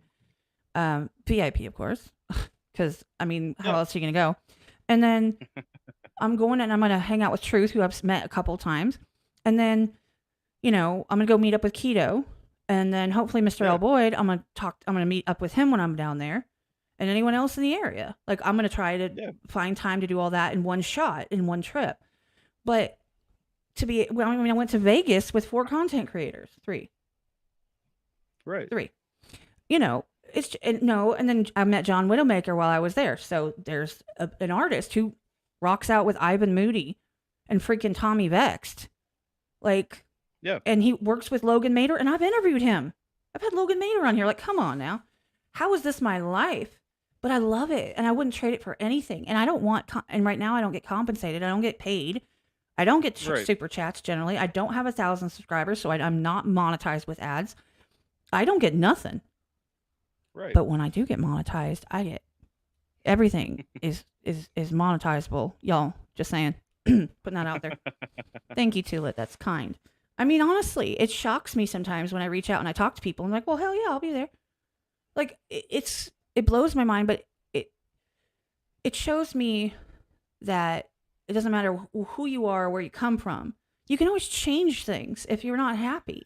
Well, that's where I go back to on the American dream. Like we were having a conversation the other day in one of my streams about the American dream. I'm like, y'all realize, like, you can't tell me, because somebody made the comment that the American dream was that it was a dream, it wasn't real, and it wouldn't be reality and stuff. I'm like, you realize I grew up in the poorest county in America. Like I literally, you can look at, it's consistently for like the past 200 years, like in the top 10 poorest counties of America. You know what I mean? Like I grew up in literally the shithole of America, and it's like also in the top 5 are usually like the 2 counties immediately surrounding it. And so it's like you know, when I say like I grew up nowhere, like I grew up nowhere, you know what I mean? And it's like now it's like, and I worked, and I joined the army when I was 17. I did the things that I was supposed to do. You know, I paid for my college by, you know, with the GI Bill. I got out, you know, finished college, tried teaching, didn't like it, worked my way up, you know, working. And then I had my side hustle, and I was DJing on the side at first until I could do that. But I'm like, now I'm like, I literally grew up in a shithole.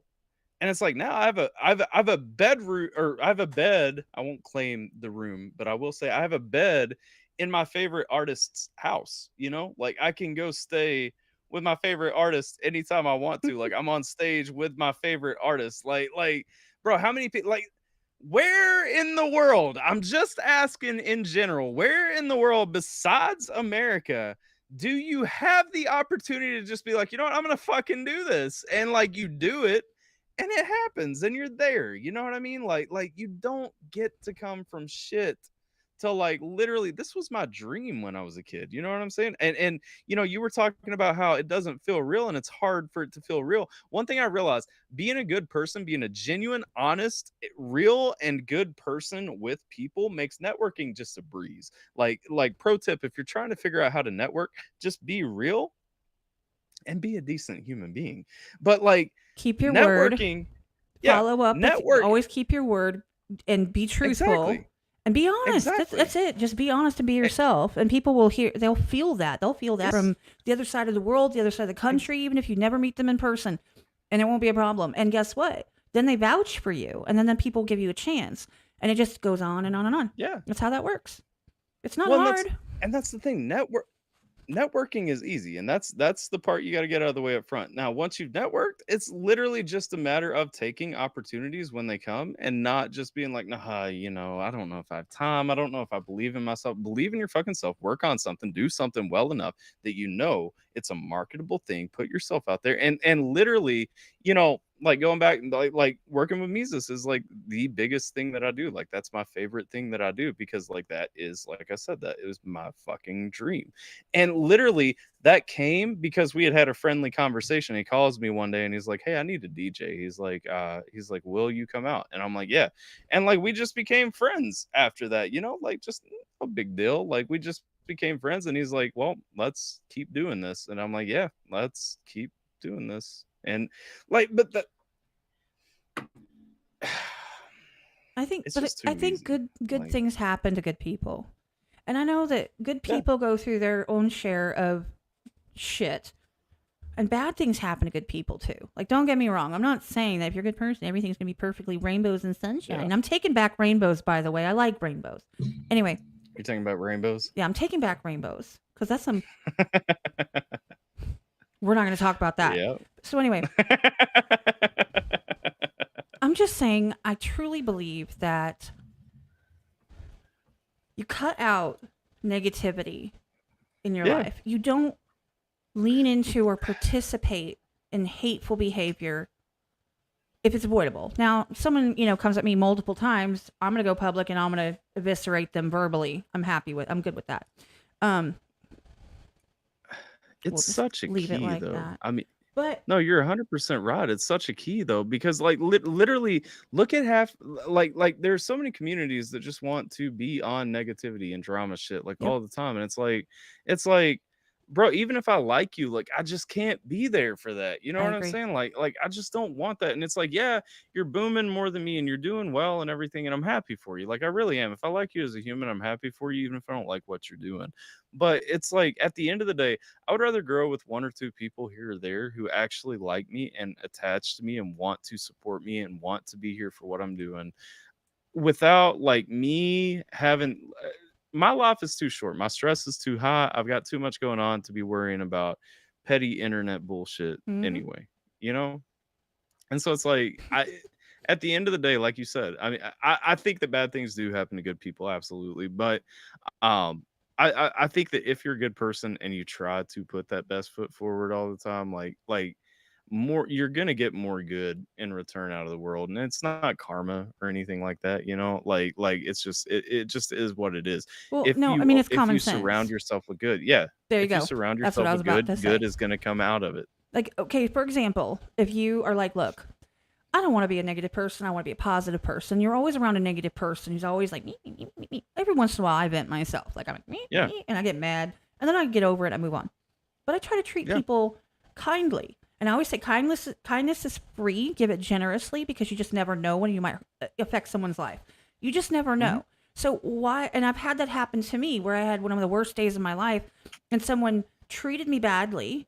Like they could have been nice in a checkout line and they made my day hmm, worse because they were just like selfish or being an asshole.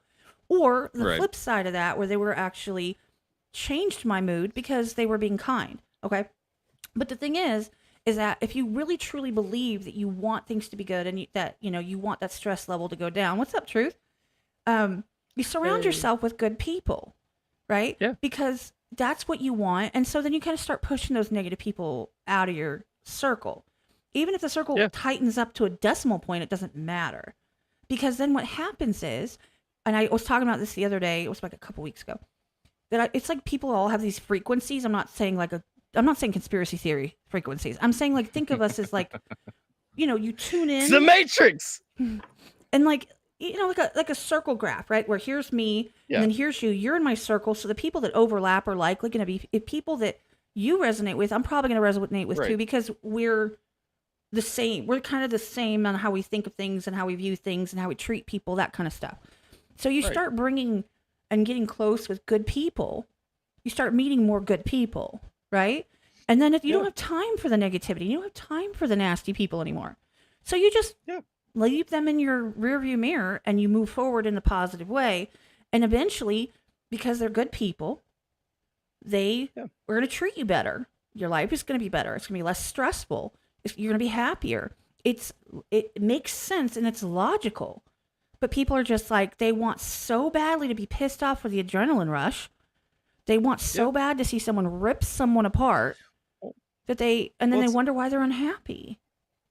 Well, it's easy. You know, if this stream is titled Elsewhere Podcast, AlphaTyler is back. And, you know, people who like me and people who like you are going to show up and show us love and support and everything because we're doing this. But if this stream was titled Elsewhere Podcast, fuck you, AlphaTyler, let's talk about it. And you had tagged me in it or something like that, you're going to get 3 times as many people who come just to see, ooh, I want to see why they've got beef. Let me get caught up so that I can take a side really quickly. And the fact is, I mean, drama sells. It does. Which is why I won't put that in my titles. You're not going to ever see that. Right. It's never going to do. I'm never going to do that because I would rather have 2 people in here that give a crap about us than to have 150 people in here that are sitting here yelling at each other and yelling at us and talking crap. And no, I don't need none of that. But that is one thing. And one thing that I realized, because I did those paces, you know, I had my issues with people on YouTube and I had my back and forths, and we did a lot of those publicly and everything. And I realized, you know, my views were popping and that was cool. But it's like, as soon as that was dead, like, where are those people at though? Like, where are those people that were here to watch me like yell at somebody? Like, what happened to them? Why aren't they here when I'm making other content, you know, when I'm doing a reaction or something? Like, why are there a third of the amount of people watching this video when if I was live talking shit right now, like oh boy, we would be just maxed out. I couldn't keep up with the chat. You know what I'm saying? And it's like, why is that? And I really had to take a step back, and this was for me like kind of growing on this platform, because I came into YouTube and just kind of organically did everything. I didn't realize like there were fan bases that were like pushing you to certain content to only watch that content and stuff like that, or you know, like the whole whatever loops that you can get in.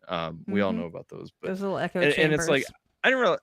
Yeah, and I didn't realize all that stuff. I was like, fuck it, like I'm gonna hang out where you guys are actually watching stuff, because I thought that was like my actual community. And when I took a step back and I was like, oh wait, these people aren't actually here for me. They're here when I'm doing what they want me to do. And then they'll be gone until I'm doing what they want me to do again. I really started thinking about the community aspect, and I'm like, well, what am I doing this for? Like, I am doing this personally because I want people who are consistently going to come together. You know, if we need to raise money because somebody's trying to deal with cancer treatment or something like that, like I want those people to be there for that. I don't just want people who are here when I'm mad at somebody so they can try to figure out what we're beefing about or something. And to me, it's just a different approach. And a lot of it is motivation and things, you know. I don't really give a shit about people like looking me up and like screaming my name to the top of the stars. I don't need 100 people in every live stream.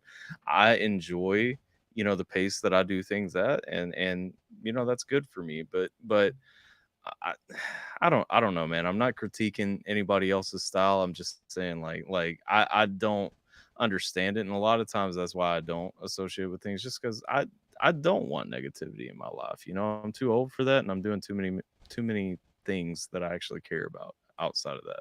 And well, that's the thing. It's because we all do our content the way that we feel like we should be doing it. And this is another part. I talked to Tulip about this as well. It breaks my heart when people get stuck in a position where they feel like where their community is kind of running them. I don't know how else to put that. Like where, for example, I do whatever the hell I want. The only thing that I regret is that and this is not the people that are part of my community. I'm talking about like the sub count's low enough where I'm not getting my guests the views they deserve. And that makes me feel bad because I wish I could do more for them. I wish that more people would see what they had to say and get to know them in a different light. I wish I could do better. However, it'll always be there. And if anybody looks them up, maybe it'll pop up. But my point is that I do things the way I want to do them, and I never want to be run. I don't want to be transactional. That's my big thing. Like that's something I want to avoid. Right. Because now if I was running a business, right, you provide a service and someone pays you for it, that's one thing. Right. If people want to be generous and they want to send me something, sure. Feel free. I'm not going to tell you no, but I'm not going to ask you for it either. I don't ask people to donate to me. I don't want that. That's not what it's about. Because guess what? You're not going to donate enough to pay my bills. And I do this when I can, when I want to, and on my free time, aside from my regular job. So I'm just at that point where, I could have, there's many times I could have jumped on content that might have been negative or splashy or whatever. But I was lucky enough, well, I say lucky now, but at the time it wasn't that lucky, to have experiences towards the beginning of being around some people that are bigger channels now that I am not affiliated with anymore, who did the splashy thing, and to be a part of that and see kind of how it's like, ooh, that worked. And then it just kept going, and the negativity just continued and continued and continued and didn't stop.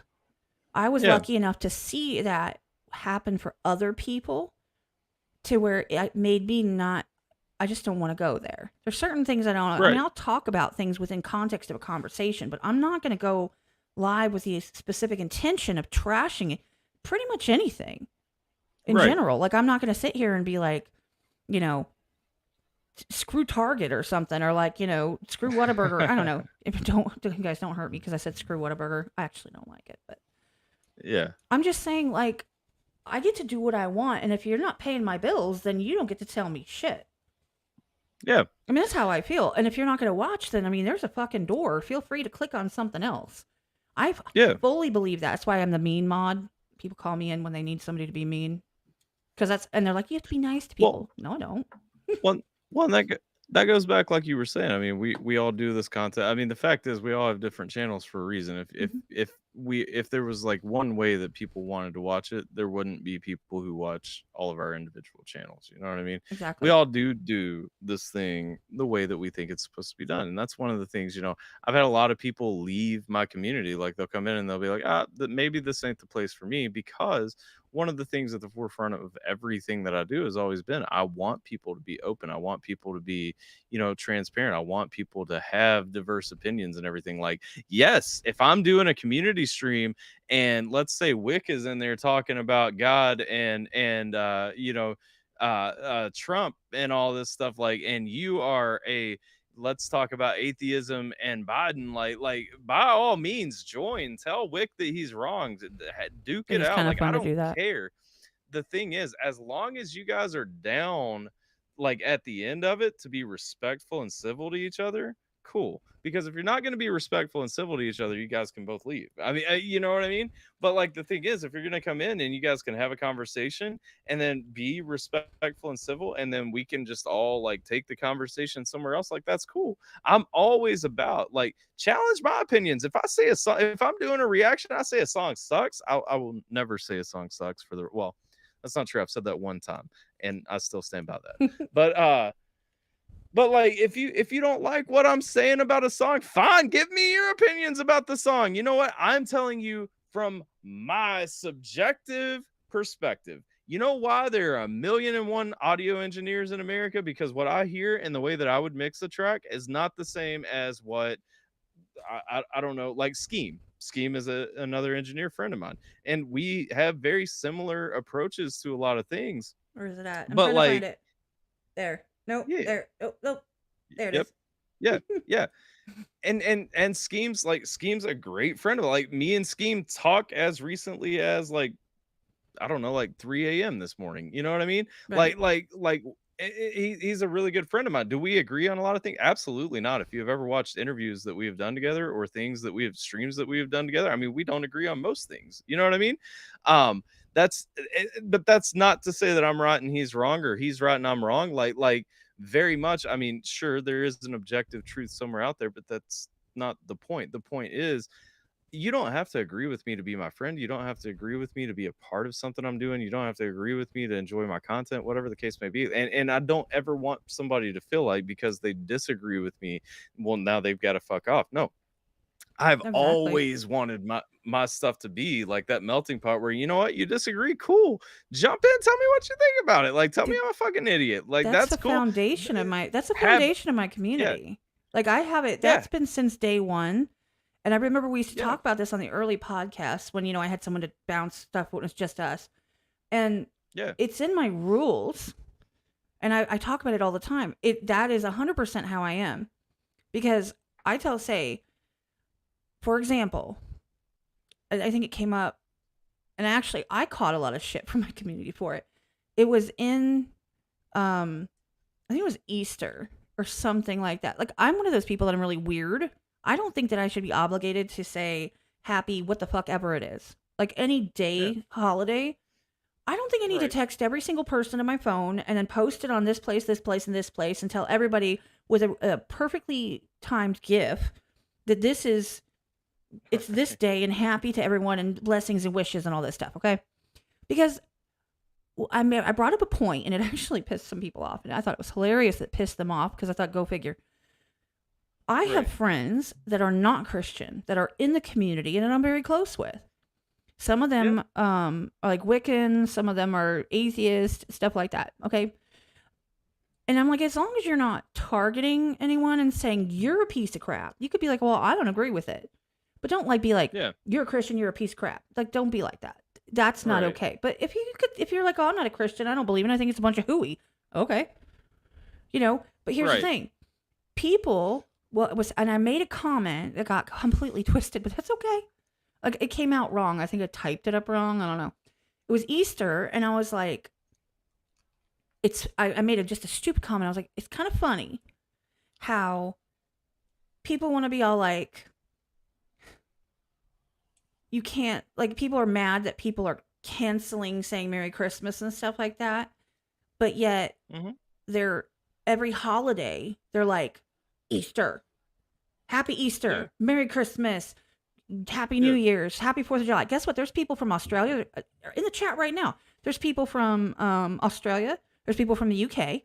There's people from the United States, right? And there's people from all different religions that aren't necessarily Christian. So maybe Easter is not for Sure. them. Okay. For Sure. example, this people that are friends of mine that are Wiccans. And so they might say something different. Some of them will say something about solstice, or they might do this, this, and this. And people are like, I'm like, it's funny with how everybody's all about like free speech and, Right. you should say what you need to say and think how you want to think as long as you're being respectful. But yet, people get inundated with it pushed in their face. But then if they post something, they're like, wow, what are you like, worship the devil or something? Well. Like, I don't think that makes sense to me. And people went Yeah. crazy. What? So we can't. Well, my I was like, oh shit, sorry. my my thing is always I'm gonna present the world to you as I see it. So Right. yes, I'm a Christian American man, and so yes, I'm probably gonna say Merry Christmas to you around December 25th. Now I'm not Hmm. gonna tell it to everybody in my phone or go through my Facebook friends list and Merry Christmas, Merry Right. Christmas. Well, No, when but we were if I if younger, that's what you yeah, did, and you put yeah, it on their but MySpace page and stuff. And if you yeah, didn't, then they weren't really your friend. That kind of thing. right. But like my thing is like if I see you on like December 24th, 25th, whatever, I'm probably gonna tell you Merry Christmas. If Right. I interact with you, whatever. Like that's just what I'm gonna do. But that said, like it's also not meant to be offensive. Like if you believe differently than me, I'm not saying Merry Christmas just to piss you off. Right. Like I'm going to still say Merry Christmas, but it's not to piss you off. It's not to be a dick. It's not to challenge you. And if you say like happy holidays back or something like that, I don't give a fuck. Like you have every freedom and right to say everything that you want to say. The fact is, it really does go along with what you said. I'm very much about free speech. You know what? If you want to walk up to me and say, fuck you to my face, like the next time I see you out in public, like Well, like I said, fine, with do a grain that. of Now, respect. Free speech yeah, with respect. So that to me well, would be disrespectful and you should knock the teeth out. I But okay. I am personally 100% like uninhibitedly in favor of free speech. So I mean, even if you Yeah. say it disrespectfully, now here's the thing: if I feel compelled to punch you in the face because you've said this, like then I mean, we might have to go from there. I mean, Yeah. however that plays, it's very much you can say whatever you want as long as you're willing to accept the consequences of what you've said. You know what I'm saying? Like at the end of the day, free speech. I don't think there is a limit on free speech. Now, should you be offensive? No. And so if you're going out and using certain words that we know that you shouldn't be using and you choose to still go out and do that, and you get slapped and fucking laid down, then whose fault really is that? Are you going to be able to cry that somebody assaulted you when you went up and said something that you knew was going to offend them? No, you should have to own those consequences for that. I very much unabashedly, I think free speech is a very important thing. It's a very important thing that we have in America, and we should protect that to an absolute letter. But you should also realize words do have power. I mean, we're told Mhm. sticks and stones and all that, but the fact is words have power. Words have persuasion. Words Especially have now. now Compared now to they only before, now they have more power because everything we have is on social media and online. yeah, So words yeah, carry a lot more weight and they yeah. never go away. And And you can screenshot that shit. And well, and that's where yeah, so I'm yeah, just saying, and that's 100% where I'm saying, like, you should be ready to accept the consequences for what comes out of what you have said. Like, if you say something really, really fucking stupid, you should be able to handle me at least telling you that you're really fucking stupid. You know what I mean? my And that's the favorite thing. my favorite thing is when people say, and because it's the absolute truth. You would not say that to my face. Yeah, You won't speak to me this way in person. When right, you're staring in my face, you're not going to do that. But you're bit, right. you're a keyboard warrior. And I love when Well, people say that, especially when men say that, men who mean it from the bottom of their heart. Like Truth, I don't know if he's still in here. He said that yeah, before and he means it. yeah, Like he's going to slap the yeah. taste out of your mouth. Absolutely. I mean, He's going to that's what show it up at comes your down house to. like, hey, what's I, up? You want to say that I, again? I, I tell people all the time. I'm like, look, I grew up fighting, okay? Like I was in my mid to late 20s before like I got in an environment where I wasn't like rolling, regularly. And like that's the thing. Like I'm not afraid, even if I get my ass kicked, I'm not afraid to fight you. Like, you know what I'm saying? So like when you're coming up and saying something stupid, like now I am a nice, like I said, I don't want negativity in my life. I'm not looking for fights or anything like that.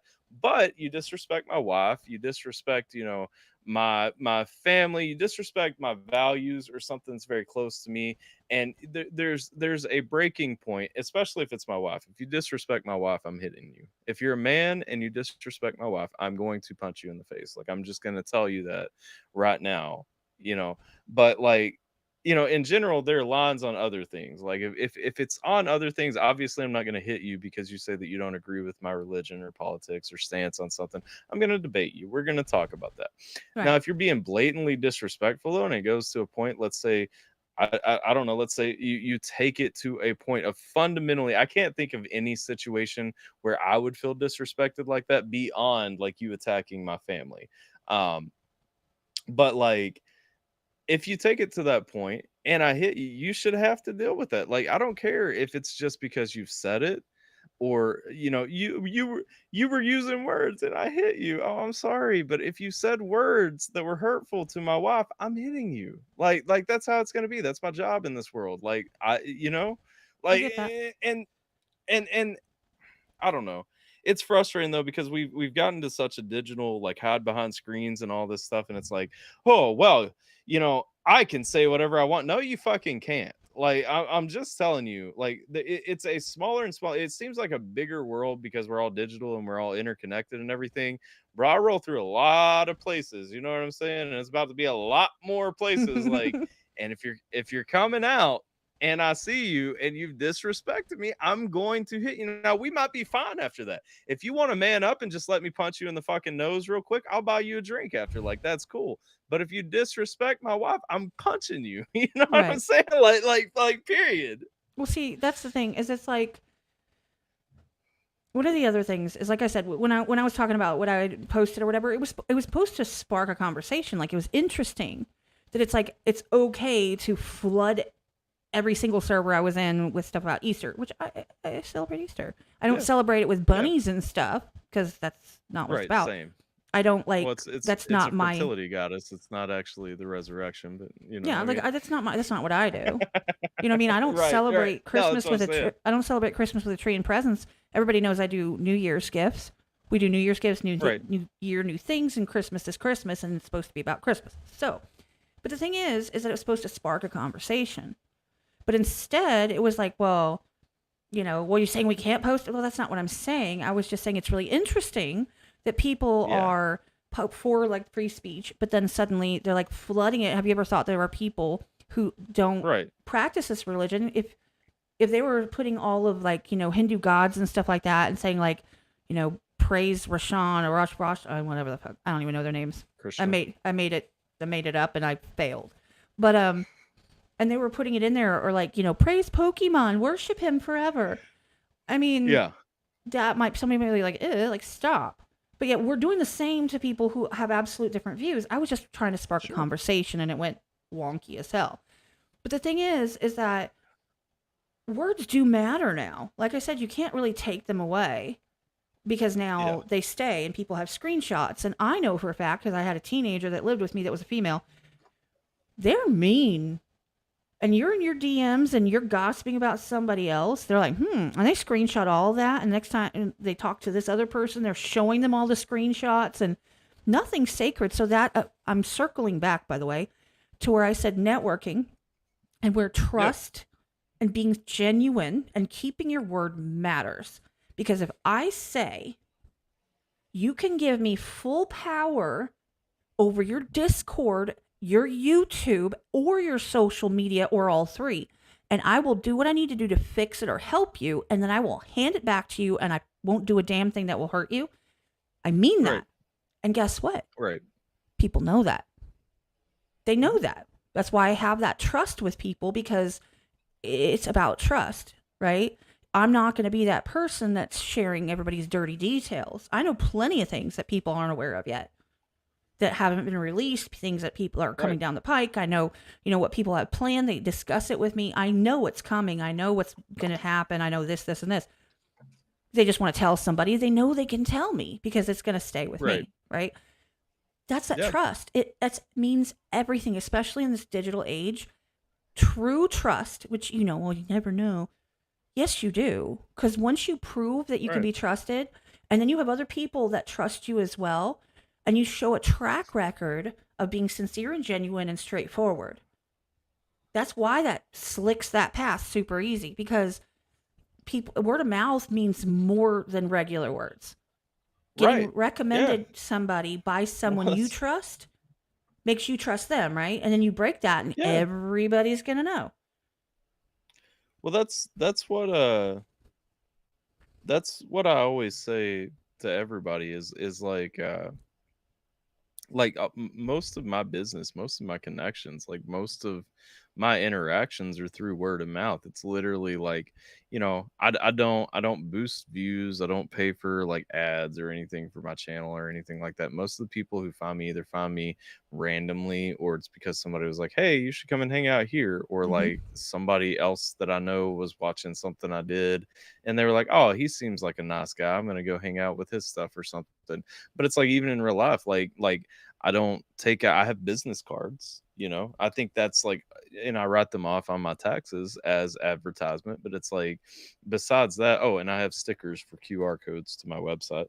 Um that like I may or may not accidentally post on stalls in bathrooms sometimes. But you know, um but like that's the thing. Like I'm not paying for exposure. So literally word of mouth is how I get business, people want to hire me because they were at a wedding I did, or people went to a show that I did, or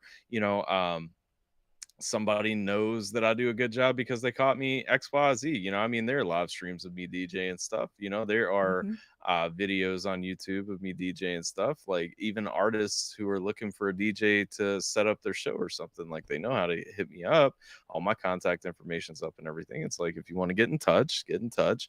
But like it's all word of mouth, and it's literally if I can't show you that I'm capable of doing something, if I can't show you a quality service, product, whatever, however you want to word that, whatever you want to call it, if I can't show you quality in what I'm doing, why would I expect you to pay me? Why would I expect you to reach out to me? I mean, there are other Exactly. DJs, there are other audio engineers, there are other producers, and thank God I don't produce very often, so please don't call me about making a beat for you because I probably won't. But it's like I you know and I have to give you a product. I have to give you a reason to want to come to me. And if I'm not giving you the best, why would you come to me? Or if I'm not giving you if the quality and the price don't hit that break even point, then why would you come to me? I just realized I was grilling before we did this, so if you see like black marks on my knuckles, that's charcoal. Mm-hmm. I apparently forgot to wash my hands before I came downstairs. Gross. Do you want to know what my big? You know what? Want to know what the biggest compliment? The biggest compliment to me that I get, and then I'm talking specifically about, let's say, the YouTube channel. The biggest compliment, or the biggest, I don't know, what's the thing I can brag on the most, and the thing that I believe 100%, and I might be wrong, maybe there's a one or two off. Everyone that's been on here with me would come back. Right. Yeah. That is the most shining endorsement ever. Is having, and that's one of the reasons I wanted people to come back, because I wanted to show appreciation for, especially for the people that showed up for me when I was first starting out. You know, some of them are just, we're not on that level anymore. We don't talk as much. Some of the artists and stuff that, you know, we're more Instagram, TikTok type artists that aren't part of like the independent community and aren't like in the live streams and in the YouTube scene and stuff. Some of them, there's a little bit of distance there. So, Yeah. you know, I might ask some of them, but I'm not sure. It just depends. But everyone else, I have not asked somebody to come back and them turn me down. But mind Right. you, I've not asked very many people. I literally have not asked. I'm kind of going through the list, sort of, kind of. Right. I'm doing it at, like I said, I can do it at my own pace whenever I damn well feel like it. So I'm basically booking like a week and a half out each time. So I know who's next week, and I have a good idea who's the week after that, but I'm waiting on confirmation. So like, that's where I'm at. I don't need to ask 85 people. That's what I used to do and screwed myself over. I'd ask all these people, I'd get all these answers at once and then try and book them all in. And then I'd do like 4 podcasts plus a full-time job. And I would burn myself out, you know, and it was just no bueno. You always know my answer if you ever want me to come back, for the record. No, see, and I appreciate that. That means the world to me. That matters more than almost anything else, is that someone is like, look, I fuck with you. In fact, I've been on there, and I don't care how many views it gets. I don't care how many people are watching. I enjoy talking to you. Right. And I would come back. And that's the thing. You motherfucker.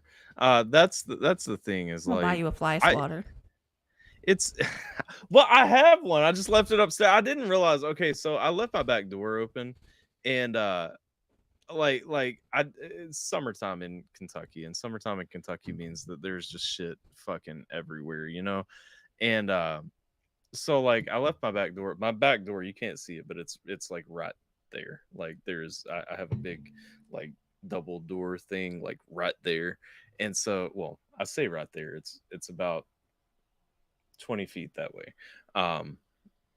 And so it's like I left it open because I also, on that side of the house, have a burn barrel, and so I was like walking stuff out to like burn, and you know, you don't open and shut the door typically when you're carrying things. And so I left it open for a little while, and I may have been drinking a little bit. I'm not sure. I can't say entirely. That maybe, it was not time and things are drawn to the lot, and the door may have stayed open while I was burning things. But yeah, so now we get to live with these fuckers harassing me. I'm telling you though, they are more organized than the kamikaze bombers. I'll go outside. I usually have a black tank top on. Like if I'm not live or I'm not going somewhere, which is like always, I have like black comfy knit pants and what the heck is there? Sorry.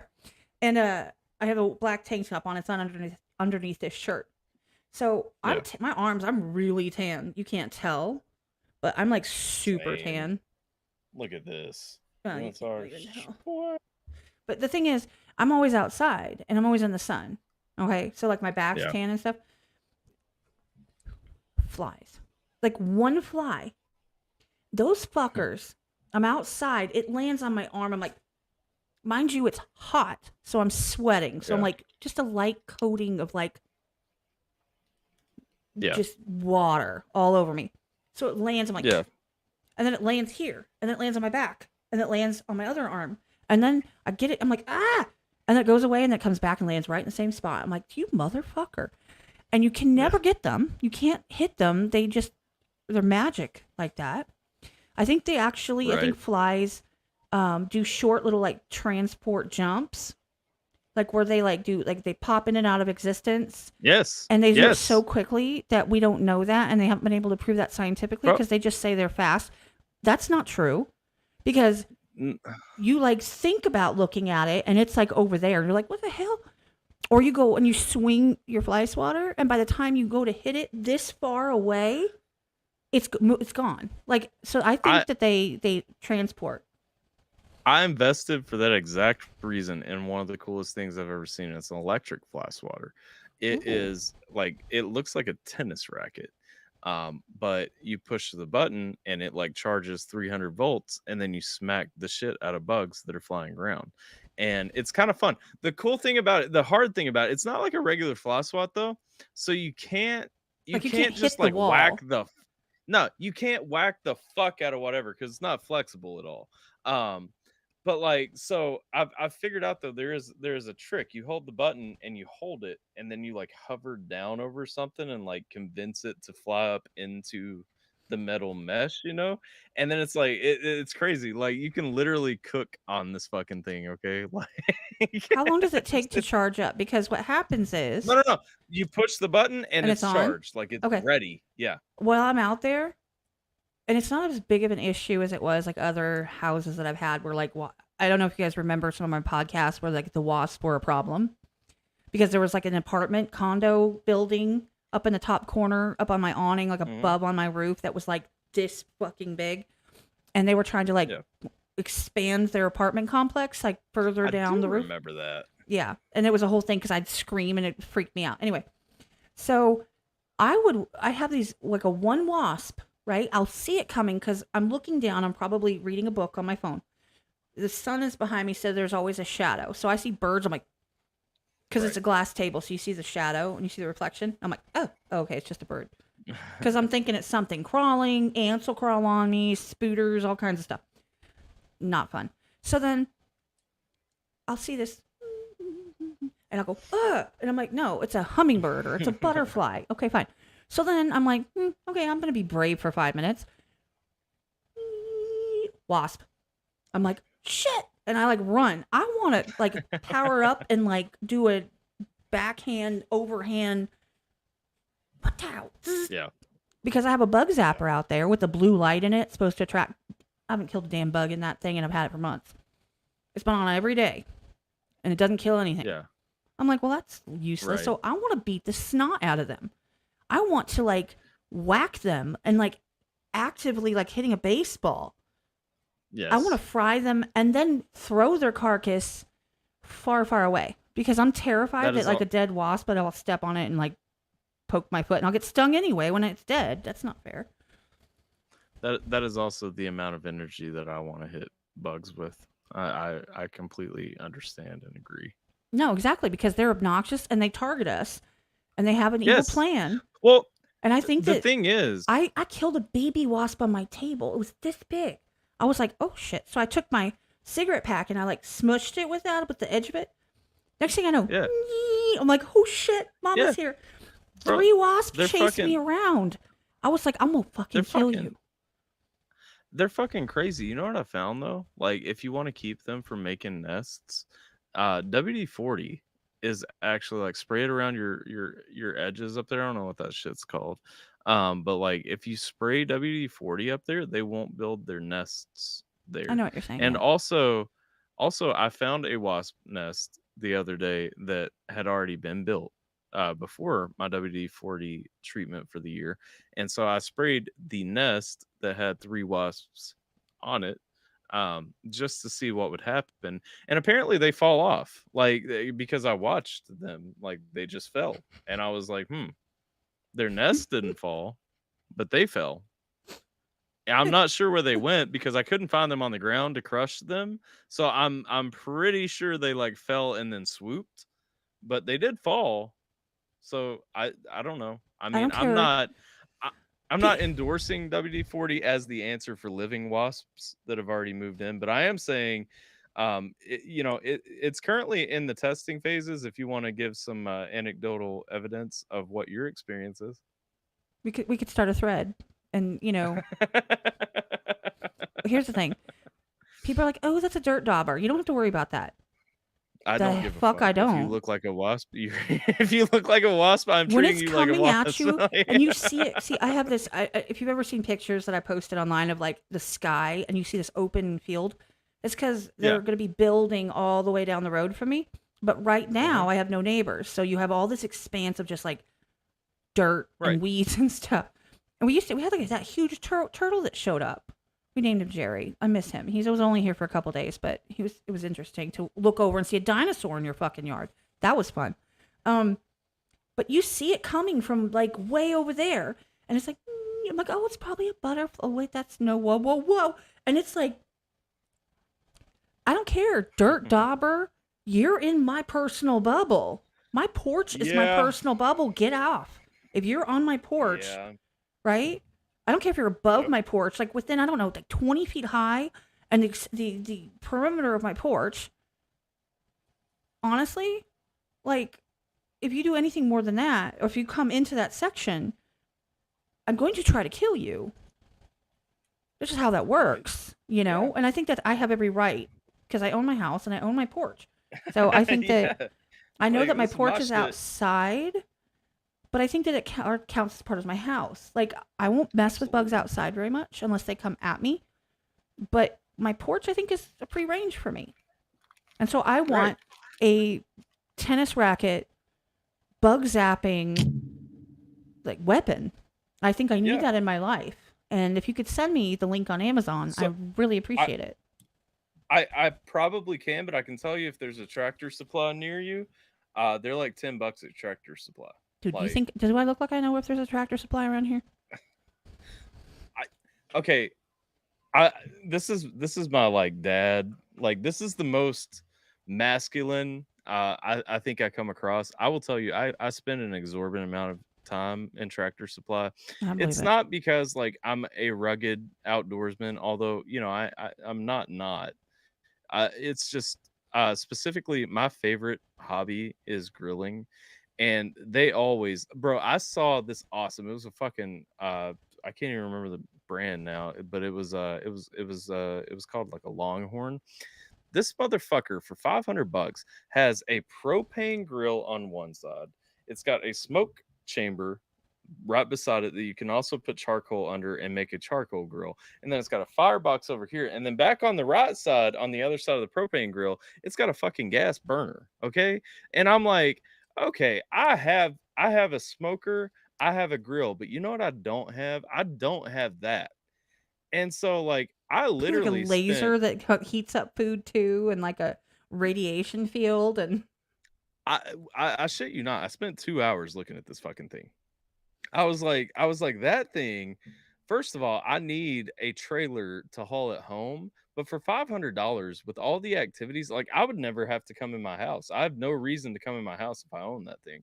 And so like the temptation to just drop 500 on it just to like bring it back. My wife talked me out of it. But like good for I her. was very adamantly I was very much like I go straight to their grill supplies and I'm like, this is what I want to look at for the rest of my life. Like, and then I look at chicken coops and I'm like, should I buy chickens? Like, I think I should buy chickens. I have No, land. no, I wa- I'm no, I want free anti-chicken. eggs. I had chickens, and I had I want I ducks. want I want free eggs. Like, I'm about to get me They're really 6 good. chickens and put them back here. Like, the thing is, I have an old kennel because I don't like keeping my dogs in kennels, so I usually either like I have 2 dogs that live in the house and one that runs around outside. Um, like, I don't like kenneling them. Right. And so, like, my kennel is in disarray, and I was like, I think I can convert this into a chicken coop. I'm almost positive, like, I can build everything that I need in here for a chicken coop. How much do I want free eggs for the rest of my life? And honestly, more and more, the answer to that question is almost yes. Well, okay, so I had chickens, and I had Mhm, at the time it was a coworker, um, who was obsessed. Like her chickens were her family, like mhm. obsessed with chickens. So she gave us like four. um chicken, like we hatched them from like they were this big, okay? So we had those, and then I got two ducks, a boy and a girl. So I was like, oh, ducks, because Donald Duck, they look cute, Daffy Duck, let's go. They were black ducks or whatever. See, I'm not biased at all. I take all kinds. So Right. I had like a red. She said they were all chickens. Well, then two of them ended up being roosters. I think there were six total. Two ended up being roosters, so that's fun.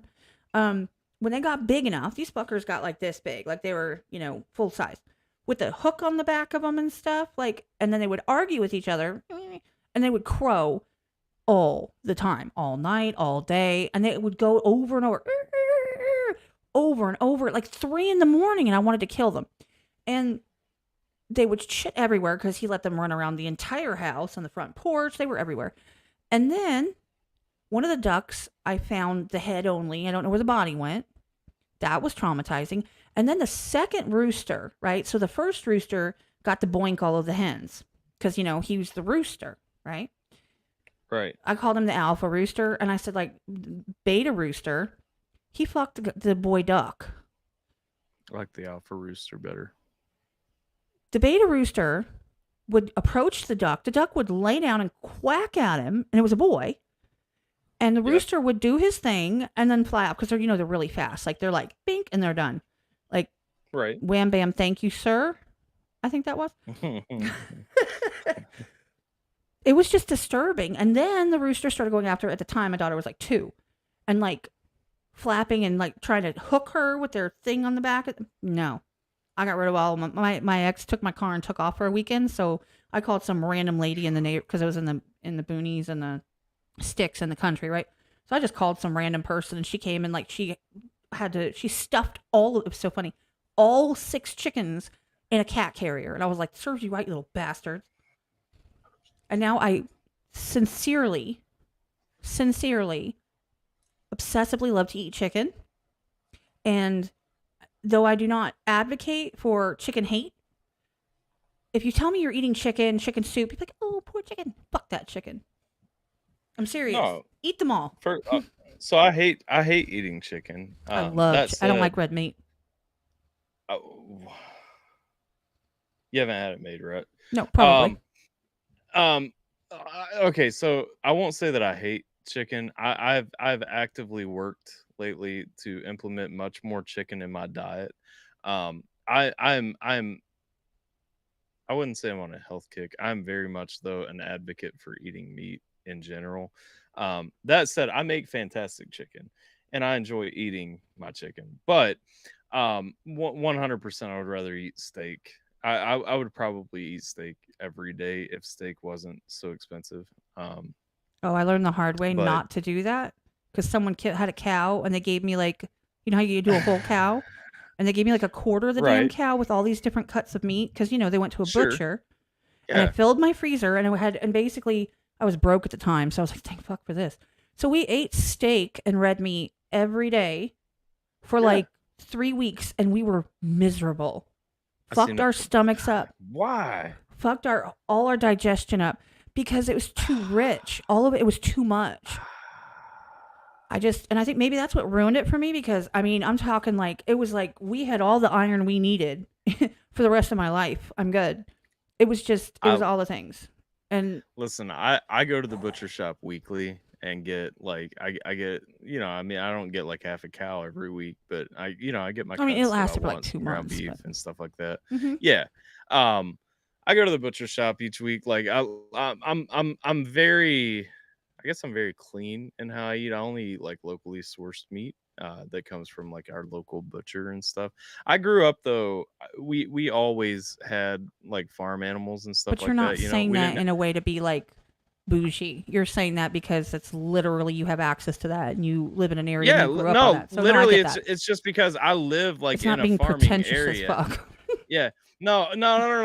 Wheat grass with a side of I forget well-treated that chickens. like that is a thing now that people are bougie about. Like no, I can only eat grass-fed, pure organic. Only from a cow that's had a therapy session within the first 24 hours before they passed away gently into the night. Yeah. Yeah, it's like, nah, motherfucker, like I grew up in Southeast Kentucky. I live in Southeast Kentucky. Like we still raise cows and shit out here. You know what I'm saying? Like There's cows I right up the only eat street that from shit. me. There's horse. There's a Yeah. There's like 3 donkeys over here. I hear them hee-hawing. Yeah. Scare the shit out of me when you're not expecting it and you Yeah. hear it. Yeah. And when I say that, I'm saying that to say like I I'm know what you're you know, saying. I just had to give I you like shit. my meat. Yeah. No, like 100% because I do forget because like it's a thing, I guess, like in some places to be like, no, I can only eat this. I'm like, no, Is this I just grew up organic? like Is yeah, it we didn't have a lot of harvested money. in Yeah, the? we didn't have well, that's the thing. We didn't have a lot of money growing up, and so like what we did to get by was like we would raise an animal and then kill it once it got fat enough. You know what I'm saying? Like and that's what we ate. And so like I eat that now because it's like it's actually more affordable than like going to Walmart and grabbing their like over processed bullshit. You know what I'm saying? Like and so it's like I I don't even know where I was going with that, but yes, fucking You said you're I love eating red meat healthy, though. sort of. I love red meat. I am. That's like my biggest like I'm very proud of thing lately. Is that I got really like on myself, I guess, mentally about making sure like I was taking care of myself instead Mm-hmm. of like because I hit a phase. I so I mean for you guys who don't know, and this is like closer to about 10 years ago.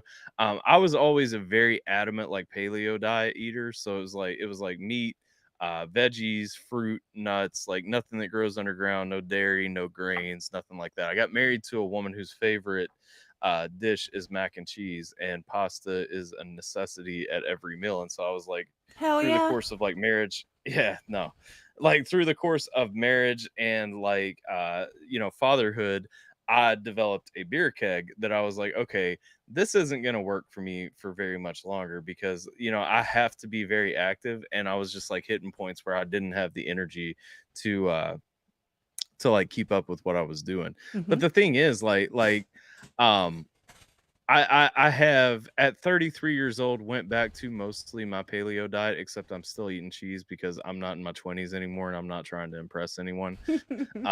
So, so I did go back to eating cheese and or I did include cheese in all that, but I still don't know the relevance of why I even brought it up, but that's where I'm at in my life right now, and I'm happy with it. But I hate chicken, and that's the hardest part. Is like I don't hate chicken. I'm trying to find ways that I can enjoy chicken more. It's just chicken to me is so fucking boring. Like a steak is always going to be good. You know what I'm saying? Like no matter what, if I make a steak, I'm always going to make a good steak because I get quality meat. Like it's not quality because it's expensive. It's quality because it's raised around me and like I know what its life cycle looks like. You know what I mean?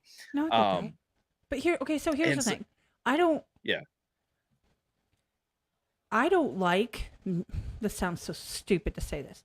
I don't eat meat on a bone, number 1. I don't Okay, that's my like I that's don't my eat favorite meat, but go on. like chicken like the drumsticks. That's what I would eat when I was a Yeah. kid from KFC. I don't do that at all. Yeah. Like where you Yeah. bite it off. I don't do that. It needs to be off the bone. Rotisserie chicken, I rarely will get one of those, and I generally skeef out and chicken out and get it chicken out, and end up throwing it away. So I don't do that. Okay. And I also, and you're gonna hate me for this, and I know because I hear about it all the time. But here's one of those respect things, y'all. Okay. I Mhm. don't like blood or flesh taste in my meat. Okay. You see where I'm going with this. Okay. Ah! So the entirety of what people enjoy about steak, I don't enjoy it. The texture of medium steak is nasty to me. Oh, I agree. Bye, It should guys. be Appreciate medium you being rare here, or man. under. I mean, that's me, though. And I know that people It, absolutely love it. I prefer well done, but done I, well. Does that make sense? Not I'm rubber or like leather, like Mark's saying. I'm talking like just well done. Just so that the pink's I gone. That's all I want. I don't need it any so more than that. Like, don't kill it. I, I'll say this. I agree with you that I don't like the texture of medium steaks only because I like medium rare or less. See there. But Exactly. No, no, no. But see, you get what I'm saying. You're just the opposite. yeah, yeah, yeah. So, and people about To steak, they're so mean. And then I'm like, but you got, okay, people that think that steak should be medium or less, I get that. But you know how adamant they yeah. are about it? They're so upset. Like, it has to be, or else you don't know how to eat a steak. Just for Mm. 2 seconds, imagine that it was the other way around. Okay, it's the exact same thing. It's just Yeah. my preference. Burgers need to be Yeah, well. If I no, find a pink burger, I'm like, fuck, I didn't cook it long enough. here's my response to that, and this is what I always tell people. If I am cooking for food, like what I would say is you should never eat a steak that I make because I will not cook it past medium rare. You know Right. what I That's mean? why I won't And it's it ever eat a steak. yeah, and and it's not because I don't respect that people have different tastes. I don't care how you eat things or anything like Mhm. that. I'm never gonna like disrespect you. I will make jokes like in the moment, but it's not because I'm mad at you because I couldn't really care less how somebody else eats their food. Right. Um but personally, I won't cook a steak past that just because honestly, to me, I don't know what the stopping point if we're going for well done and still edible is. Because to me, like anything, once it gets too medium, it becomes far too dry for me to even really gauge a steak.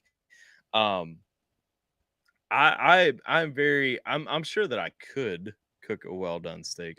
I literally just never have. Well, I mean, I could Um, always just stick it in the microwave.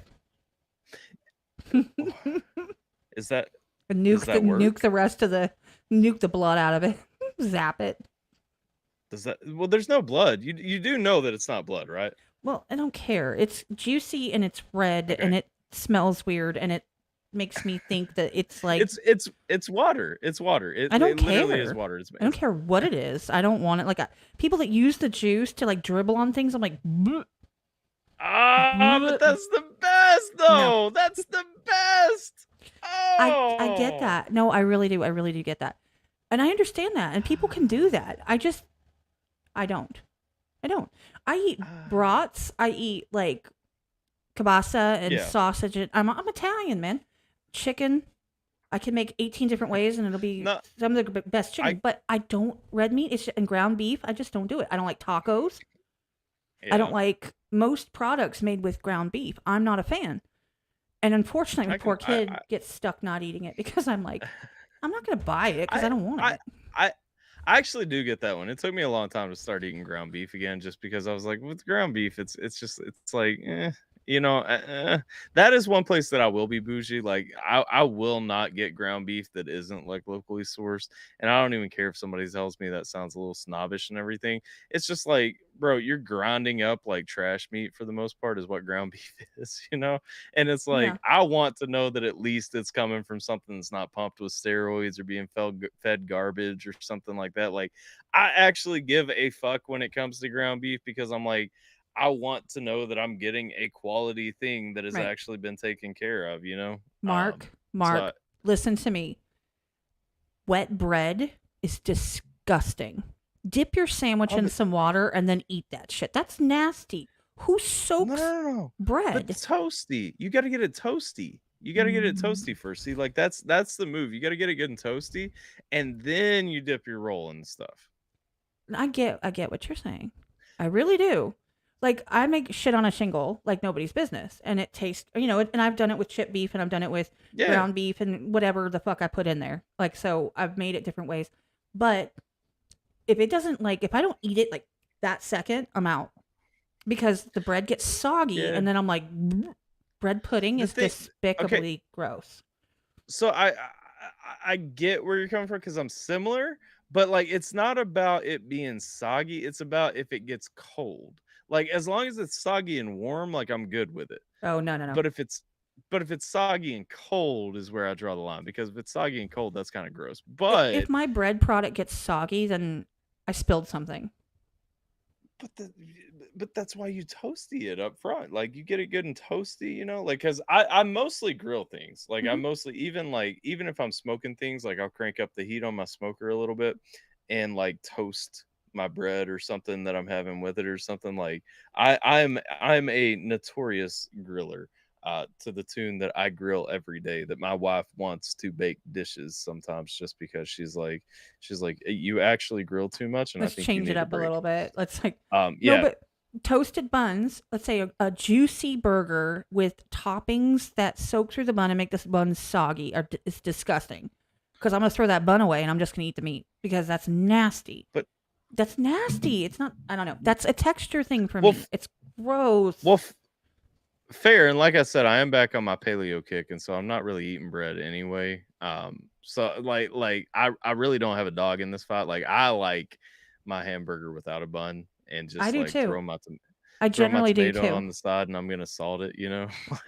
Well, I'm like allergic to um tomatoes, so I can't have that. But I oh mean, that's a terrible life. I feel so bad for you and I'm actually. Italian, so like trust me, I get that. Yeah. But the thing is, I agree with you. Like I prefer not having a bun.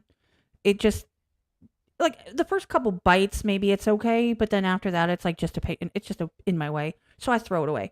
That's just how I am. If I ever do Yeah. get one, I don't make them homemade as much anymore because I started out cooking for 6 people when I was younger, to Yeah. like 5 people, to 3 people, to now 2 people, and I overcook not overcook. I make so much, Pretty I bad throw at that too. everything out. So now I just don't Yeah. make burgers because I'm not going to just make one. I do want to throw. I saw Papa Shoot said a beef Manhattan is fire. I don't know if you've ever had a beef Manhattan. I don't know if the chat has ever had a beef Manhattan. Beef Manhattans are fire. Like I grew up thinking that was just like a thing in Southeast Kentucky because when I say it to people, they have no fucking clue what I'm talking about most of the time. But not only is a beef Manhattan fire, but any I would go further to say any open face sandwich is fantastic. Beef Manhattan, just so you know, is kind of like you got your bread. It's like an open face sandwich. You got your bread here. You got like some roast beef, usually with some of the juices like on it and everything, and then like some mashed potatoes. Usually is what you roll up on the other side of that, and you just kind of fork it in. It's the sandwich, but it's like all just kind of laid on your plate so that you like fork it out and everything. I get that. It's fantastic. See, my mom is one of those people who's like, I've never met a potato I didn't like, and I'm that person who's like, I really don't care. Like, I'm weird like that though. Like, I'm You really, ain't and I about hate. potatoes? Eh, I think I've been potatoed out. Basically, I spent like 13 years of my life, supporting my children on ramen noodles and potatoes with butter and salt and pepper, and plain pasta with butter and salt and pepper, because I was the only income and we were broke. You know what I'm Right. saying? So it was like I spent 13 plus years like that, and I think I'm potatoed the fuck out. Because I would make I'm potatoes all the too time, and then nobody would eat them, and then I'm like, I don't give a shit. Get I'm me too mushrooms. I Irish. will saute the fuck out of them, and I'll eat that all day. Oh yeah. Grilled mushrooms I and think I'm too onions, and even put a little bit of cheddar cheese on them. I'll literally right. eat that all day. I think I'm too Irish to ever hate potatoes, honestly. I don't Like hate them. I just don't care. I'm numb to potatoes. Like I fries. think I don't yeah. care. Okay, I can leave fries. I don't like potato chips, but when it Mashed comes to potatoes, like I'm not a mashed fan. potatoes,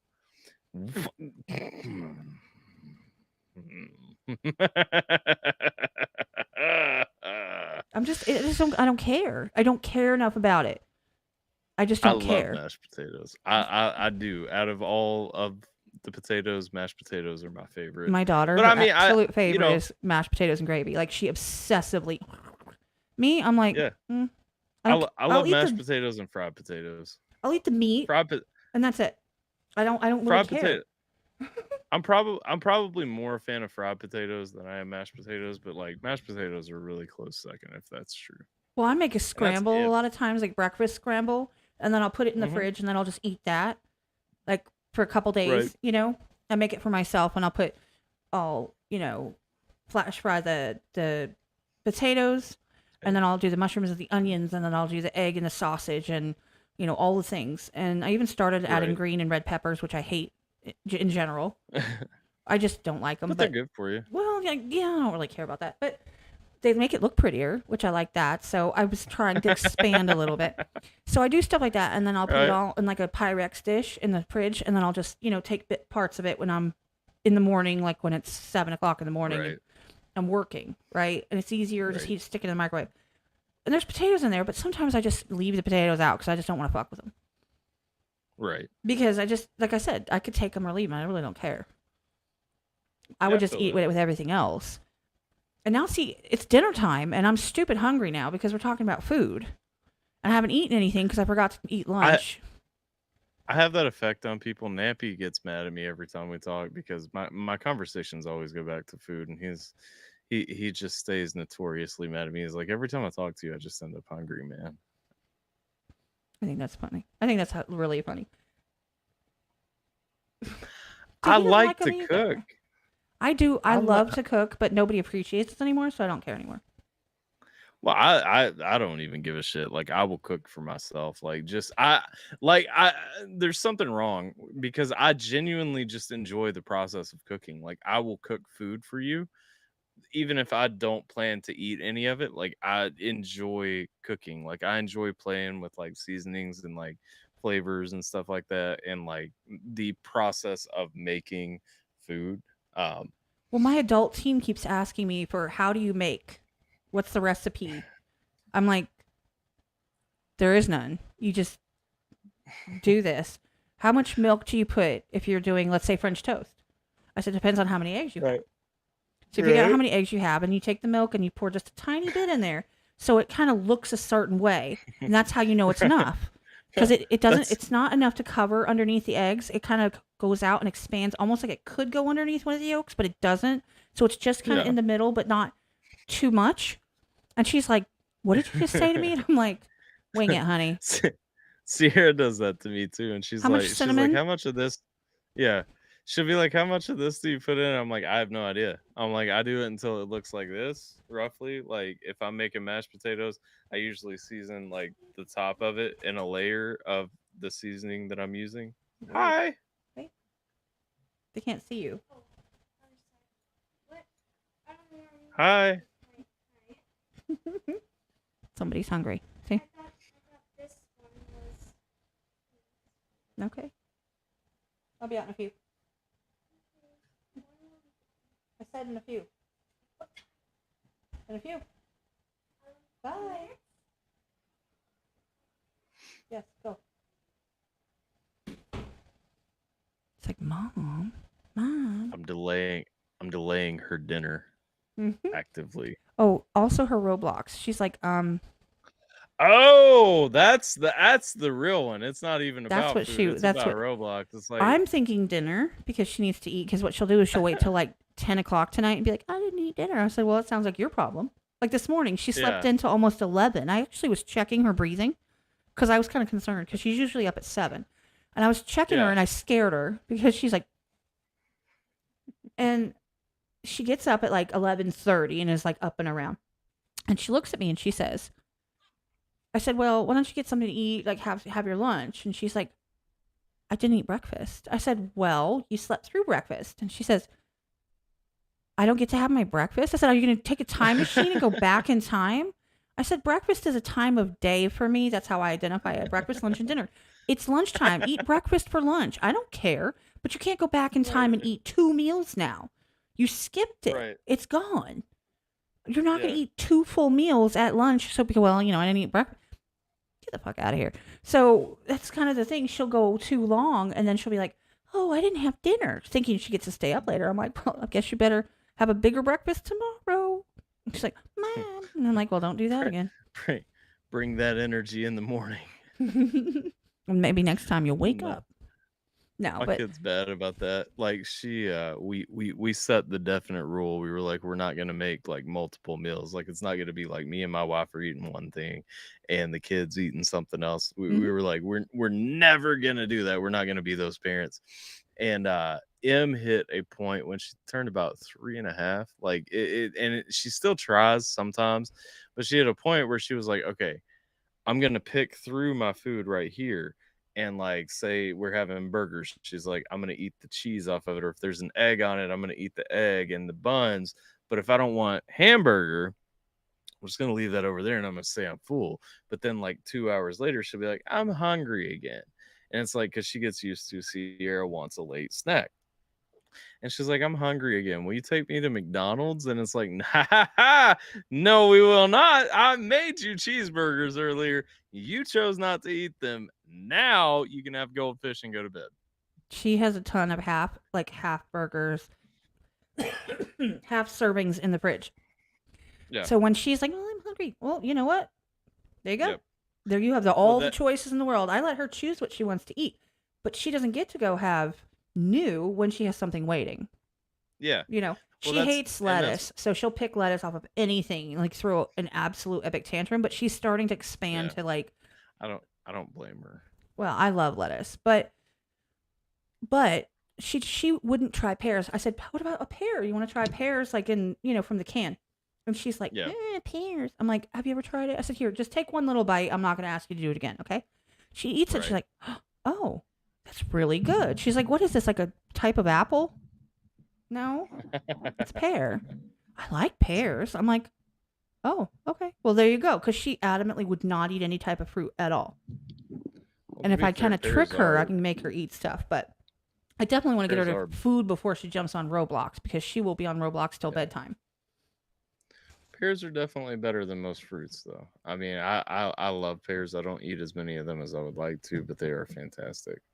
But yeah, no, I am very much to a circular conversation haver, and so you are very much welcome to tell me to shut up if you need to go cook dinner. No, I'm about to end this because honestly, we went way longer than I thought we would, and I'm here for it, and I had loved every minute. So, but I do have to, because like I said, I got off work and then here I am. I haven't moved from this space since like 6 o'clock this morning. Lord, it's been almost 3 hours. We have gone long. Okay. A lot longer than we expected, which is, I mean, that's good. That just means that we were having a good time. And I hope everybody else has enjoyed this too, but I do actually have to, I don't know, 100%. be a mom and say hello to my child and, give her hugs and make her do the dishes and stuff. I have to do all the things. I probably should do those things before my kid goes to bed too. I feel that. Well, then on that note, I really appreciate you being back on here with me. It's always a good 100%. Time. And always fun. You've honestly been a friend of mine for a very, very long time. And you've always been one of the first people that ever offered to assist me, help me, give me advice, for absolutely no reason. That sounds weird. Like without wanting anything in return. Right. Always helpful, always appreciated. And have always treated me with respect. And I appreciate that. And I hold you super close in my heart for that. And I'm so glad that you're doing your thing and that you come on your channel like to a point where you kind of know what you want to do and you've weeded out some of the things you don't want. And I know that you're going to be super busy coming up soon. So that'll be awesome. And I'll definitely be slightly stalking you just to kind of see what's up and what you're doing and the fun that you're having and cheering for you from a distance. So. Well, I appreciate that. And 100%, I mean, anytime you need anything, I'm always, however I can be. Now I will be extremely busy soon. And so I may not be as accessible for the next few months, but, it's a great time. It's a great time. That's a good thing. And I'm so happy for you. That's a good thing. It's not one of those like, well, I've got to go get a second and third job because I just lost my house type busy. It's more of a exciting type busy, right? Right. Where you're doing all the things and you're doing the thing that you love the most, and that matters. And so, I wish you all the best, to be honest. Absolutely. I appreciate it. Chat, thank you for being here. Thank you for hanging in with us. I know people have come and gone. Shout out to all the content creators that have showed up and the artists that have showed up throughout this whole. I saw everybody rolling in and rolling back out. Appreciate every one of you. I'll probably reach out to a lot of them in a little bit, but honestly, anytime that you feel froggy and you don't want to have to, you do the controls, let me know and we can do this again sometime. Maybe after your world calms down a little bit. Anytime, 100%. Like I said, if you guys don't know, just to make sure, like Mises got a lot coming up, and that's gonna be taking a lot of my time too. And so if you guys ain't ready yet or don't know about it, if you haven't listened to Mises, you should definitely go check him out. New albums coming out August 11th, and then hopefully, I don't want to say anything past that actually. Hopefully, if you guys want to hang out sometime, we might be able to arrange it. You know what I'm saying? Like, but yeah, just lots coming up. I'm excited. Hopefully you guys are too. If you haven't checked out Mises's music, definitely go check it out because that's where my heart's at. Like obviously I do stuff too. And if you don't know my stuff, like I'd appreciate that love. But Mises is definitely like working on something really special right now.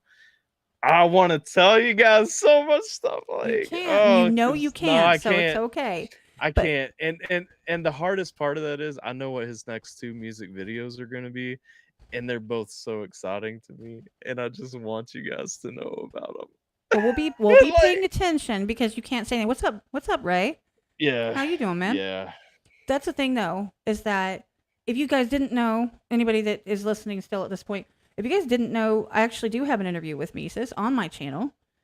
He was one of the first ones I did on video because I realized I had to, and I was so nervous the whole time because I was like, was not used to being on video, and I felt so stupid, and I was so excited. I was so excited that I'm sure it came across. People like, oh, you really handled that well. I'm like, bullshit. I was literally like shaking in my boots, not even playing with you. So that was the whole thing. But yeah, I definitely, you guys check that out. That was a really awesome interview and appreciated him taking the time to hang out with me. And there's a previous podcast with AlphaTyler with me and Skulls.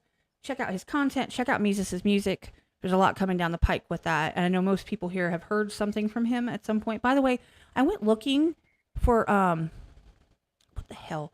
Black and White. I was looking for that one. I can't remember what, I think I was half asleep and I couldn't find it. And I was really mad about it because I was going to use it for the promo on Instagram and I couldn't find it. But I also can't find Tom McDonald's America on Instagram either to use the sound. You know, on Instagram specifically, for whatever reason, we were looking at that the other day. For whatever reason, Instagram took down Mises's whole catalog. There's some of his songs are on it though, because obviously I used them. Yeah, but okay, so you used strength in numbers, right?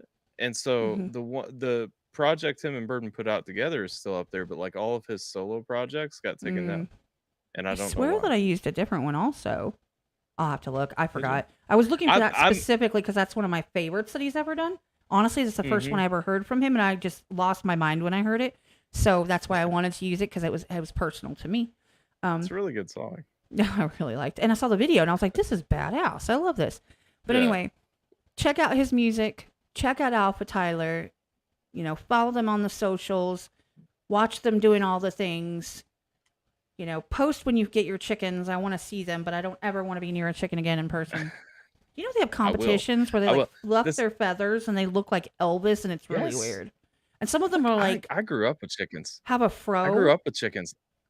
Yeah. I grew up with chickens and I eat a disgusting amount of eggs. And so like I need chickens in my life. Like y'all remember when eggs were like $16 for like an 18 or like a 36 pack or whatever? Eggs recently got stupid for a little while. I know. Eggs got stupid for a while. And I don't understand it because I could still go to the farmer's market and get like a dozen for like $1.50. Most people that consistently have chickens and multiple chickens are like, God, I can't give these away fast enough. Like, get them away. I have too many. Yeah, I get that. So anyway, I'm going to go make dinner and I'm going to go do the things and enjoy my Friday night because I'm finally off fucking work. Thank God. Yay. And it's thanks the weekend, baby. Here. It's a freaking weekend and I'm going to drink to that because I'm about to order some alcohol to be delivered because I'm bougie like that. Are we drinking? I always close out my streams with drinks too. I don't have any because remember I didn't order it because I couldn't answer the door. What you're drinking is what I'm ordering though. You getting Fireball? You getting the sleeve? Are you getting the cold sleeve of Fireball? That's what I always do. I'm gonna have the liquor store deliver me like 750 milliliters of that shit. I always do like the little sleeves or the party packs though, the little bottles. Oh, I do at the gas station, but I don't have to go at the gas station. That's where I get mine from. No, I get them from the liquor store. Like, I know, but because it's like I drink all of them in one shot, like in one night anyway. So I have to be really Right. careful. I do too, but it makes me feel better about myself that way. Like No, if I they're in get like the that. little bottles, like I just Because at that time, you're like, well, it's just a little bottle. And then you look at your trash and realize there's yeah, 45 of them fuckers in there. It's like, whoa. right, But I do have this yeah, right now. Look, endorsement. Pepsi. I'll toast a Pepsi with you. And I promise you, I'll take a shot for you later. Like, once they get here. Because I just have to order it and then they'll be on their way. Well, right on then. Cheers. Well, here's to you guys. There we go. I mean, he does the whole thing at once. I sip on it How all do you bougie do it? like. Well, I mean, I like try Oh, to pretend like I'm sipping on it. well, it's like a shot though, right? Like No, that's a shot. yeah, no, it isn't really is. I just don't take shots that well. Like I drink a Okay. half a shot and then I drink the other half a shot. Like I can't. Either way. All right, Right. I'm out of here, you guys. No, my wife does the same thing, so I get it. I Bye, mean, guys. I'm too old to give a shit if people like judge me for it. So, all right, we're out of here, guys. Thank you again for hanging out. Leave a comment, drop a like. See you in the Discord. AlphaTyler, I will see you at your next reaction stream if I catch it. Love you.